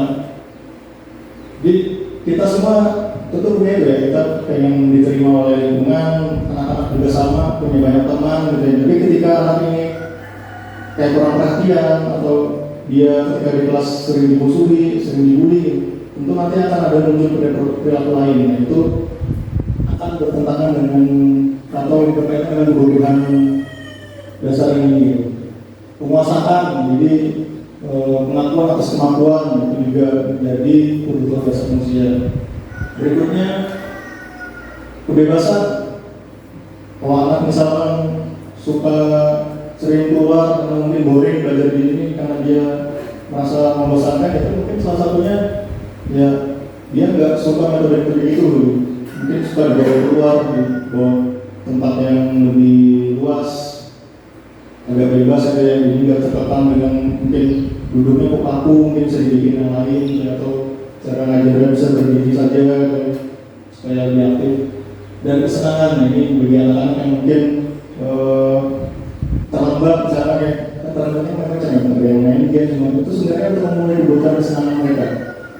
Nah tapi harus kita arahkan, harus kita atur supaya tidak jadi dasar mereka melakukan pelanggaran. Kalau memang dia masih senang itu kita lakukan gitu. Nah, kaitannya kebutuhan dasar dengan dunia berkualitas. Jadi dunia berkualitas adalah kebutuhan untuk bebas, ya. Kebutuhan akan kemandirian, otonomi, memiliki pilihan, mampu mengendalikan arah hidup seseorang, anak dalam kebutuhan kebebasan, kemudian mencoba hal baru. Jadi ini anggapnya adalah wadah anak itu. Yang isinya nanti adalah orang-orang, ada nilai-nilai, ada karakter, ada pencapaian kerja dan seterusnya. Jadi kita dunia berkualitas versi kita, versi anak-anak itu akan berbeda. Mungkin kita merasa dunia kita berkualitas kalau misalkan kita mapan, ya seperti itu ya. Anak-anak mungkin merasa berkualitas hidupnya kalau misalkan hari-hari mainnya nggak dibatasi gitu ya. Jadi kita tentu punya dunia berkualitas masing-masing. Nah ini adalah ilustrasi dunia berkualitas pada dua murid. Murid A itu memasukkan orang tuanya menjadi dunia berkualitas yang dia untuk orang tua ini bagian penting dalam hidupnya.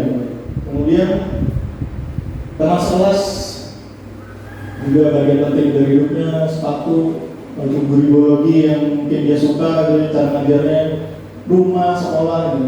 Anak B dia wali kelasnya, gitu. Komik dan lain-lain adalah dunia berkualitas dari dua anak yang harus kita pahami bahwa sekali lagi anak itu seperti yang sebelumnya saya sampaikan, dia punya kodrat masing-masing, ya. Jadi punya keunikan masing-masing, semua berbeda. Ya, kita harus memahami itu, jadi gak bisa kita menyamaratakan mereka, ya. Nah, institusi.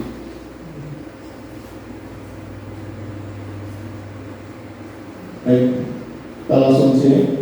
Jadi dalam institusi itu kita harus paham dulu. Di dalam institusi itu ada 5 posisi kontrol, ya. Yang pertama ada sebagai penghukum. Berikutnya pembuat rasa bersalah. Ada teman, ada pengamat, dan manajer. Ini bisa dibaca, ya. Di penghukum itu seperti apa, pembuat rasa bersalah seperti apa, teman seperti apa, ya. Manajer, pengamat.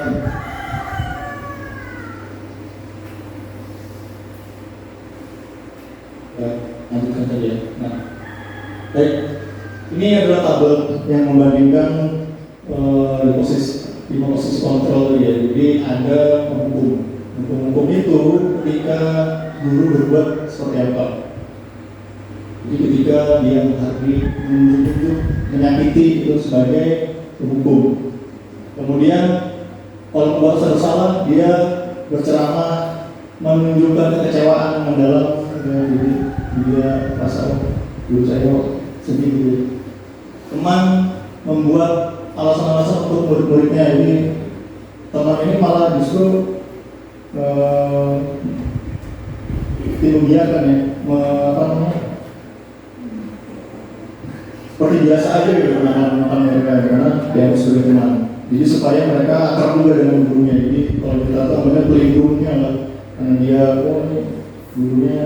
Kalau ini dia sama kan CS dari bahasanya.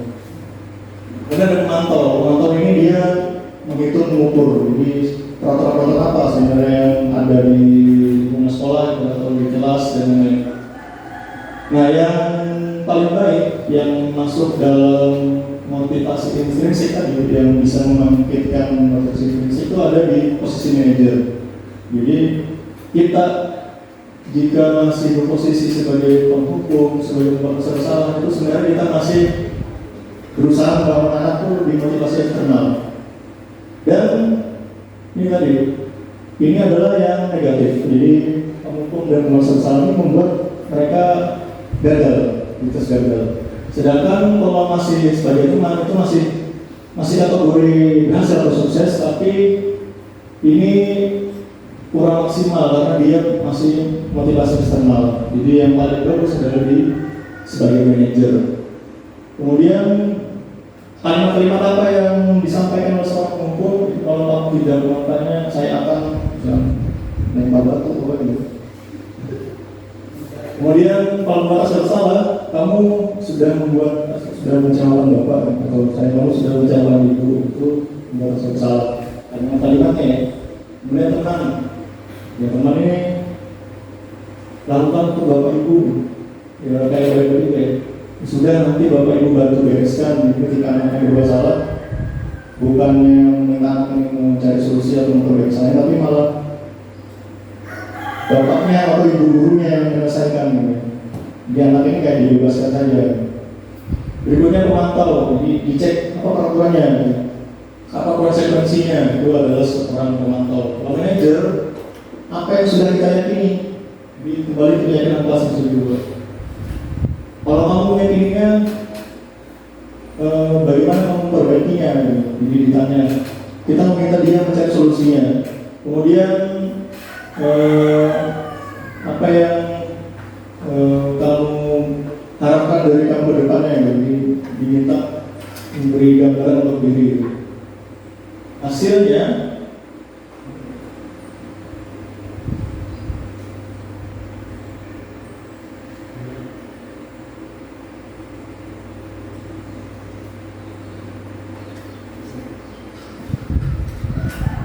hasilnya adalah kalau dihukum dia akan memberontak, jadi dendam, suka menyalahkan orang lain. Jadi kalau misalkan pembuat bersalah, dia akan suka berbohong, sembunyi-sembunyi gitu. Kalau yang teman dia tergantungan karena tadi gurunya sangat santuy sama salah-salahnya gitu. Manajer dia berusaha menguatkan watak karakternya, jadi seperti itu. Nah, kalau kita lihat berikutnya, murid berkata seperti apa? Kalau misalkan dihukum, artinya kamu sebagai apa?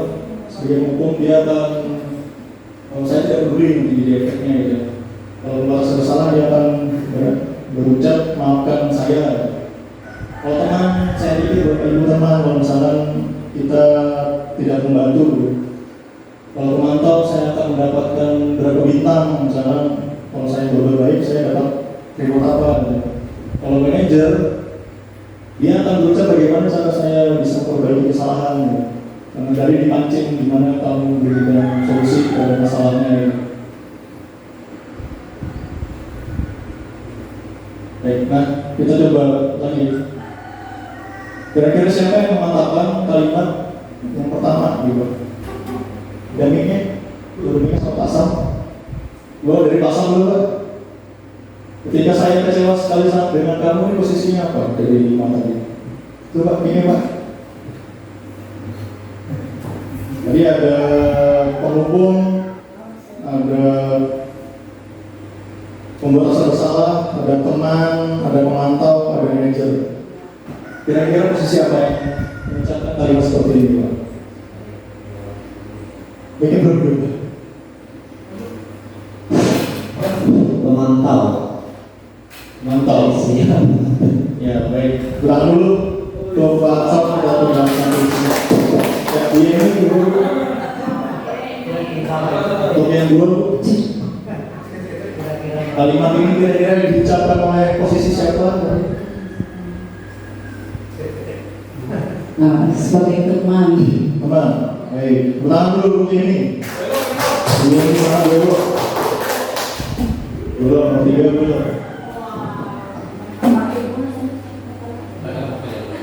Baiklah, saya akan mencoba untuk yang ketiga.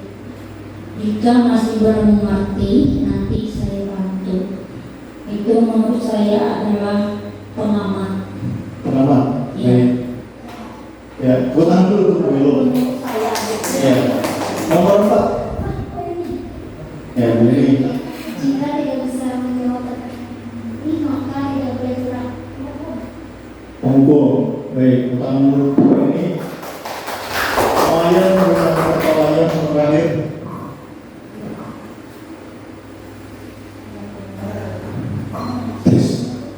Ya, untuk yang terakhir dan peraturannya apa itu masuknya ke manajer kalau menurut saya. Manajer. Baik. Utang dulu kita kawayan. Kita sudah survei membuktikan. Kita sudah survei 1.000 orang. Jadi adalah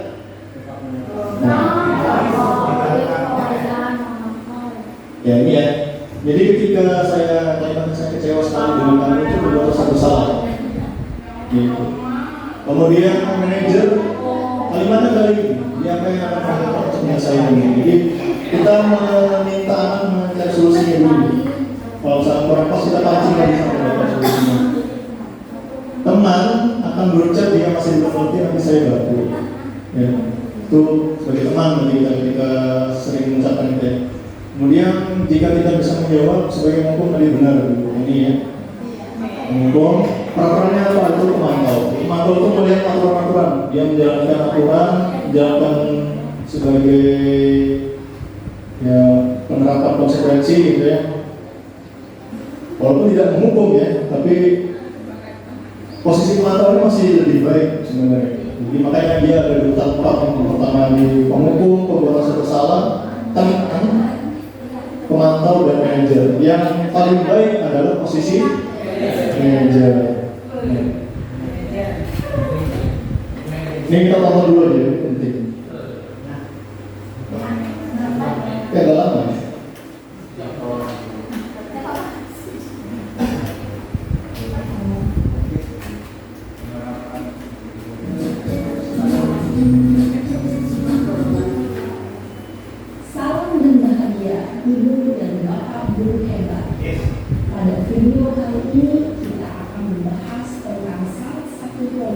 disiplin positif yang diterapkan di lingkungan sekolah yang dikenal dengan nama restitusi.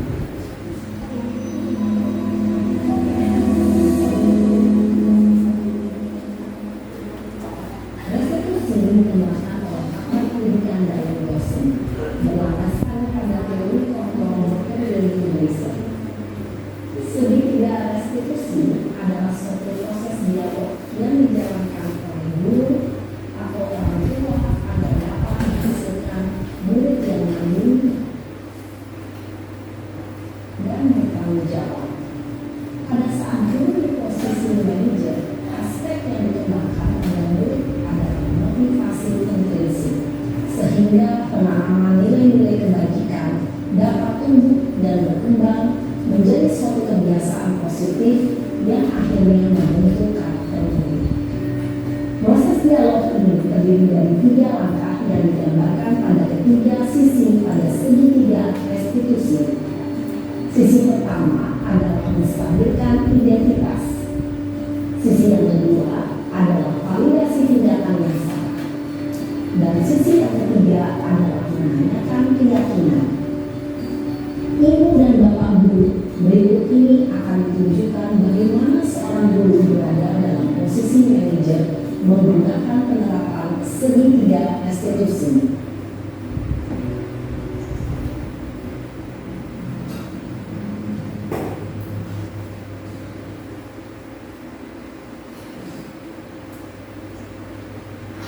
Siang Sarah. Siang Pak. Sudah lama nggak ketemu Sarah? Kenapa hari dari di sini? Kesel Pak, kesel banget. Masa aku dikatain tukang fitnah Pak? Ya aku marah lah. Aku baru dikatain mereka di depan kelas. Kesel banget. Oh begitu. Ya pasti kamu marah dan kesal. Bapak juga akan marah apabila ada yang menuduh Bapak seperti itu. Kemudian pada saat itu kamu melakukan apa? Ya saya langsung ngatain mereka lah Pak. Kesel banget. Saya bentak-bentak dia depan teman-teman lain. Oh begitu. Pasti kamu melakukan seperti itu karena suatu alasan tertentu kan? Iyalah, masa saya diam saja Pak? Ya saya adalah diri lah. Masa saya dituduh tukang fitnah? Ya wajar lah. Mempertahankan harga diri itu sesuatu yang penting buat kamu. Untung kamu tidak lebih gagal lagi. Hanya membentak-bentak.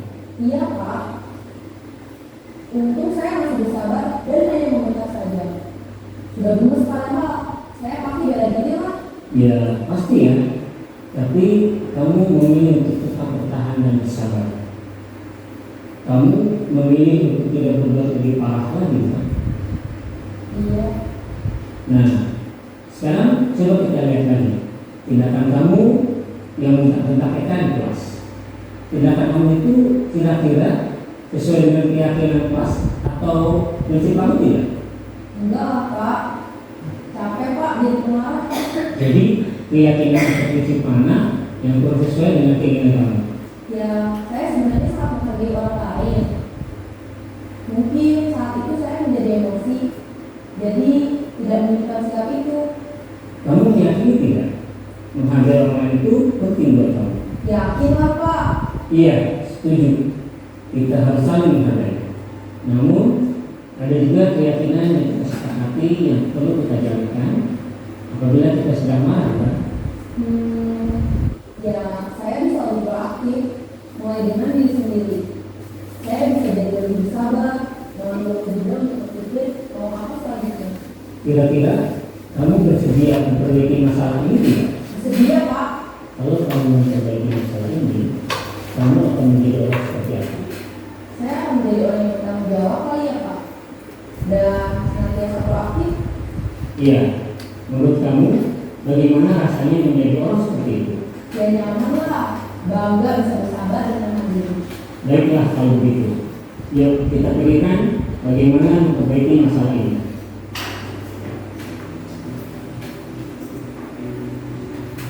Saja kita menyaksikan contoh bagaimana seorang guru berada dalam posisi manajer. Baik, Bapak Ibu, tadi merupakan gambaran dari penerapan segitiga restitusi. Jadi ini bisa diterapkan dalam kondisi apapun, ya, selama Bapak Ibu masih bisa mengaitkannya dengan kegiatan kelas. Makanya keyakinan kelas ini penting dibuat sebelum kita apalagi awal tahun ajaran baru, supaya ketika nanti kita melakukan dialog segitiga solusi ini ada nilai yang bisa kita ambil. Termasuk mungkin kalau memang belum ada nilainya, kita tanya keyakinan dia perihal nilai apa yang bertentangan dengan permasalahannya gitu. Jadi tadi ada stabilitas identitas, jadi setiap orang pasti pernah melakukan kesalahan, itu perlu kita sampaikan ke anak-anak supaya mereka meredam dulu ya. Termasuk kita juga pernah melakukan itu mungkin ya, misalnya nggak piket atau datang atau terlambat, tentu pernah mengalaminya gitu. Walaupun mungkin hukumannya dulu beda dengan sekarang, dulu kita disuruh ngapain gitu. Kemudian dilanjutkan dengan memvalidasi hal yang salah. Jadi kita tanya dulu, pasti ada alasannya. Kemudian cara efektif atau kebutuhannya apa yang dia lakukan, kenapa dia sampai berbuat seperti itu. Misalkan tadi karena dia punya harga diri, itu kan salah satu nilai yang dia paham apa ya ini ya, menghormati dan lain-lain. Atau kebutuhan dia, misalkan dia perlu dihargai oleh teman-temannya, dicintai, dia rasa sayang, itu harus digali dulu. Berikutnya kalau sudah mulai reda, kita akan lanjut ke menanyakan keyakinan. Jadi keyakinan apa yang sudah kita sepakati, apa yang bertentangan dengan keyakinan tadi gitu ya. Kemudian solusinya seperti apa? Misalkan dia berbuat kesalahan entah dengan orang lain atau misalkan berbuat sesuatu yang merusak, ya, kita tanya solusinya seperti apa. Baru nanti dia mengajukan solusinya. Kira-kira memang solusi itu adalah yang bagus, kita coba sepakati, nanti dipantau kembali. Jadi seperti itu adalah penerapan segitiga restitusi. Nah ini aksi nyata yang dulu pernah saya buat, jadi terkait dengan membuat keyakinan kelas. Ini sesi berbagi aksi nyata saya dulu. Ada pun latar belakangnya yaitu keyakinan kelas yang dibuat adalah benar-benar bersumber dari kebutuhan siswa. Jadi kita bukan hanya kita sendiri, keyakinan kelas ini diskusi sama-sama gitu ya. Pengen dibawa seperti apa, dibawa mana kelas kita mungkin mengajar, apakah kelas yang menyenangkan kah, apa kelas yang menjadi kebersihan, dan itu akan kita tanyakan dulu melalui peraturan-peraturan. Jadi kita menggali pemahaman anak, tapi terlebih dahulu kita sampaikan dulu. Jadi kita punya nilai keyakinan. Jadi ya, mereka tentu akan bingung juga nilai bagian itu apa, disampaikan dulu.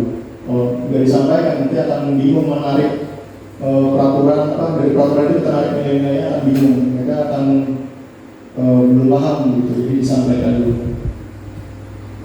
Dan tujuannya yaitu menumbuhkan ketertiban, membentuk keyakinan kelas, kemudian mewujudkan merdeka belajar yang berpusat pada murid, menciptakan komunikasi di segala arah antara guru dan siswa, yang terakhir adalah membiasakan budaya atau disiplin positif. Dan tahapannya tadi sudah kita bahas juga. Jadi kita membuka diskusi dulu, kita pancing mereka, pertama paparan dulu terhadap nilai keyakinan, kemudian kita minta mereka berbagi pendapat terkait peraturan kelas yang mereka inginkan di kelas masing-masing, versi mereka, kemudian dicatat dan ditempelkan. Baru kita rumuskan keyakinan dari kita buat keyakinan, tinjau ulang, sepakati bersama. Kemudian setelah itu dibuat pernyataan keyakinannya, dilanjutkan dengan tanda tangan komitmen tadi, dan terakhir dipublikasikan. Jadi ketika saya menyampaikan nilai kebajikan itu apa, kemudian meminta siswa menuliskan peraturan versi mereka untuk kelas di platform, kemudian menempelkannya di depan supaya bisa terbaca juga oleh teman-teman. Setelah itu mengelompokkan ini enggak terlalu. Kalau sudah kita yakin bisa kita sepakati, ada tangan komitmen, dan ini dokumentasi ya, komitmen dan keyakinan kelasnya. Jangan lupa dipajang di tempat yang terlihat oleh mereka. Ada salah satu bentuknya. Jadi kami menggali beberapa poin-poin yang mereka angkat. Salah satunya ada rasa hormat, kemudian ada kebaikan dan disiplin. Baik, saja rangkaian dari paparan saya terkait modul budaya positif. Mudah-mudahan apa yang saya sampaikan bisa menjadi bekal Bapak Ibu nanti ketika di ajaran baru mempersiapkan paling tidak banyak kelasnya dulu. Kalau restitusi kita berharap tidak ada masalah Bapak Ibu. Kalau kita berapa segitiga restitusi banyak ada masalah ya. Jadi kita harap tidak ada masalah. Kalau ada masalah tadi kita coba praktikkan segitiga restitusinya. Saya yakin ini memang tidak mudah. Saya juga masih belajar. Bapak Ibu juga sedang belajar dan berproses. Kita sama-sama belajar Bapak Ibu. Jadi jika nanti menemukan bukan gagal, hambatan atau tidak sesuai dengan ekspektasi Bapak Ibu, yaitu salah satu prosesnya juga. Apa yang kurang pas kita perbaiki terus supaya kedepannya ini benar-benar mantap diterapkan. Jadi anak-anak benar-benar bisa menerapkan itu. Apalagi kalau misalkan dari SD sudah menerapkan juga. Jadi kita nggak repot-repot, tinggal melanjutkan saja. Tinggal mereka sudah terbangun dari SD. Sama SMP, SMK tinggal menerima dari hasil olahan kita seperti apa. Jadi berjenjang. Sama ya seperti prinsipnya kita pembelajaran. Kalau misalnya di bawah ini masih belum bisa maksimal B, pasti nanti akan menambah kerja keras kita di jenjang berikutnya untuk menyiapkan apa yang masih kurang di anak ini supaya bisa mengikuti pembelajaran. Jadi seperti itu. Jadi kalau kita berharap ini hasilnya kok saya sudah menerapkan ini kok nggak berhasil, apalagi anak misalnya yang saya sering bentak-bentak aja nggak berubah loh, apalagi cuma diomongin kayak gini mereka minta solusinya, yaitu karena Bapak Ibu belum mencobanya berulang-ulang saja. Coba diulang, coba dipraktikkan. Kalau memang sampai berapa kali belum berhasil, ya berarti ada yang kurang pas dari tahapan itu. Coba direfleksikan lagi, yang Bapak Ibu ya. Ini memang perlu pemikiran yang terbuka dari kita. Kita tentunya tidak, saya pribadi pun tidak ingin jadi pribadi yang terus marah-marah.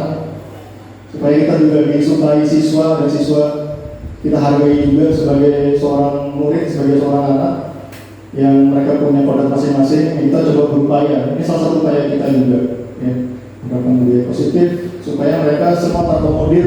Ini nggak ada lagi yang setelah kita ngecap ini anak nakal, ini anak pinter, semua punya potensi yang sama, hanya mungkin kebutuhannya saja yang belum kita penuhi gitu ya. Misalkan kok perhatian guru ini lebih ke si A, saya juga mau, makanya dia ribut, nah gitu kan ya, karena dia nggak diperhatikan kebutuhan dia dicintai sama gurunya nggak dapat. Atau misalnya tadi saya bilang anak ini suka keluar masuk apa sebenarnya tujuannya? Apakah pengen bebas kan? Sekali aja belajar di luar supaya dia nggak keluar. Jadi kita harus pahami betul kebutuhan anak-anak. Misalnya kebutuhan apa beda, sama seperti kebutuhan belajar. Ada kaitannya nanti dengan kebutuhan belajar. Baik, demikian yang bisa saya sampaikan. Apabila ada hal yang kurang berkenan atau hal yang dalam ucapan dan perbuatan saya kurang pas, saya mohon maaf kepada Bapak Ibu sekalian, kepada Bapak Sekolah. Mudah-mudahan sekali lagi ini bisa bermanfaat dan kita terapkan di kedepannya ya. Dan konsisten di terapkan di sekolah. Baik, demikian dari saya cukupkan. Selamat sore.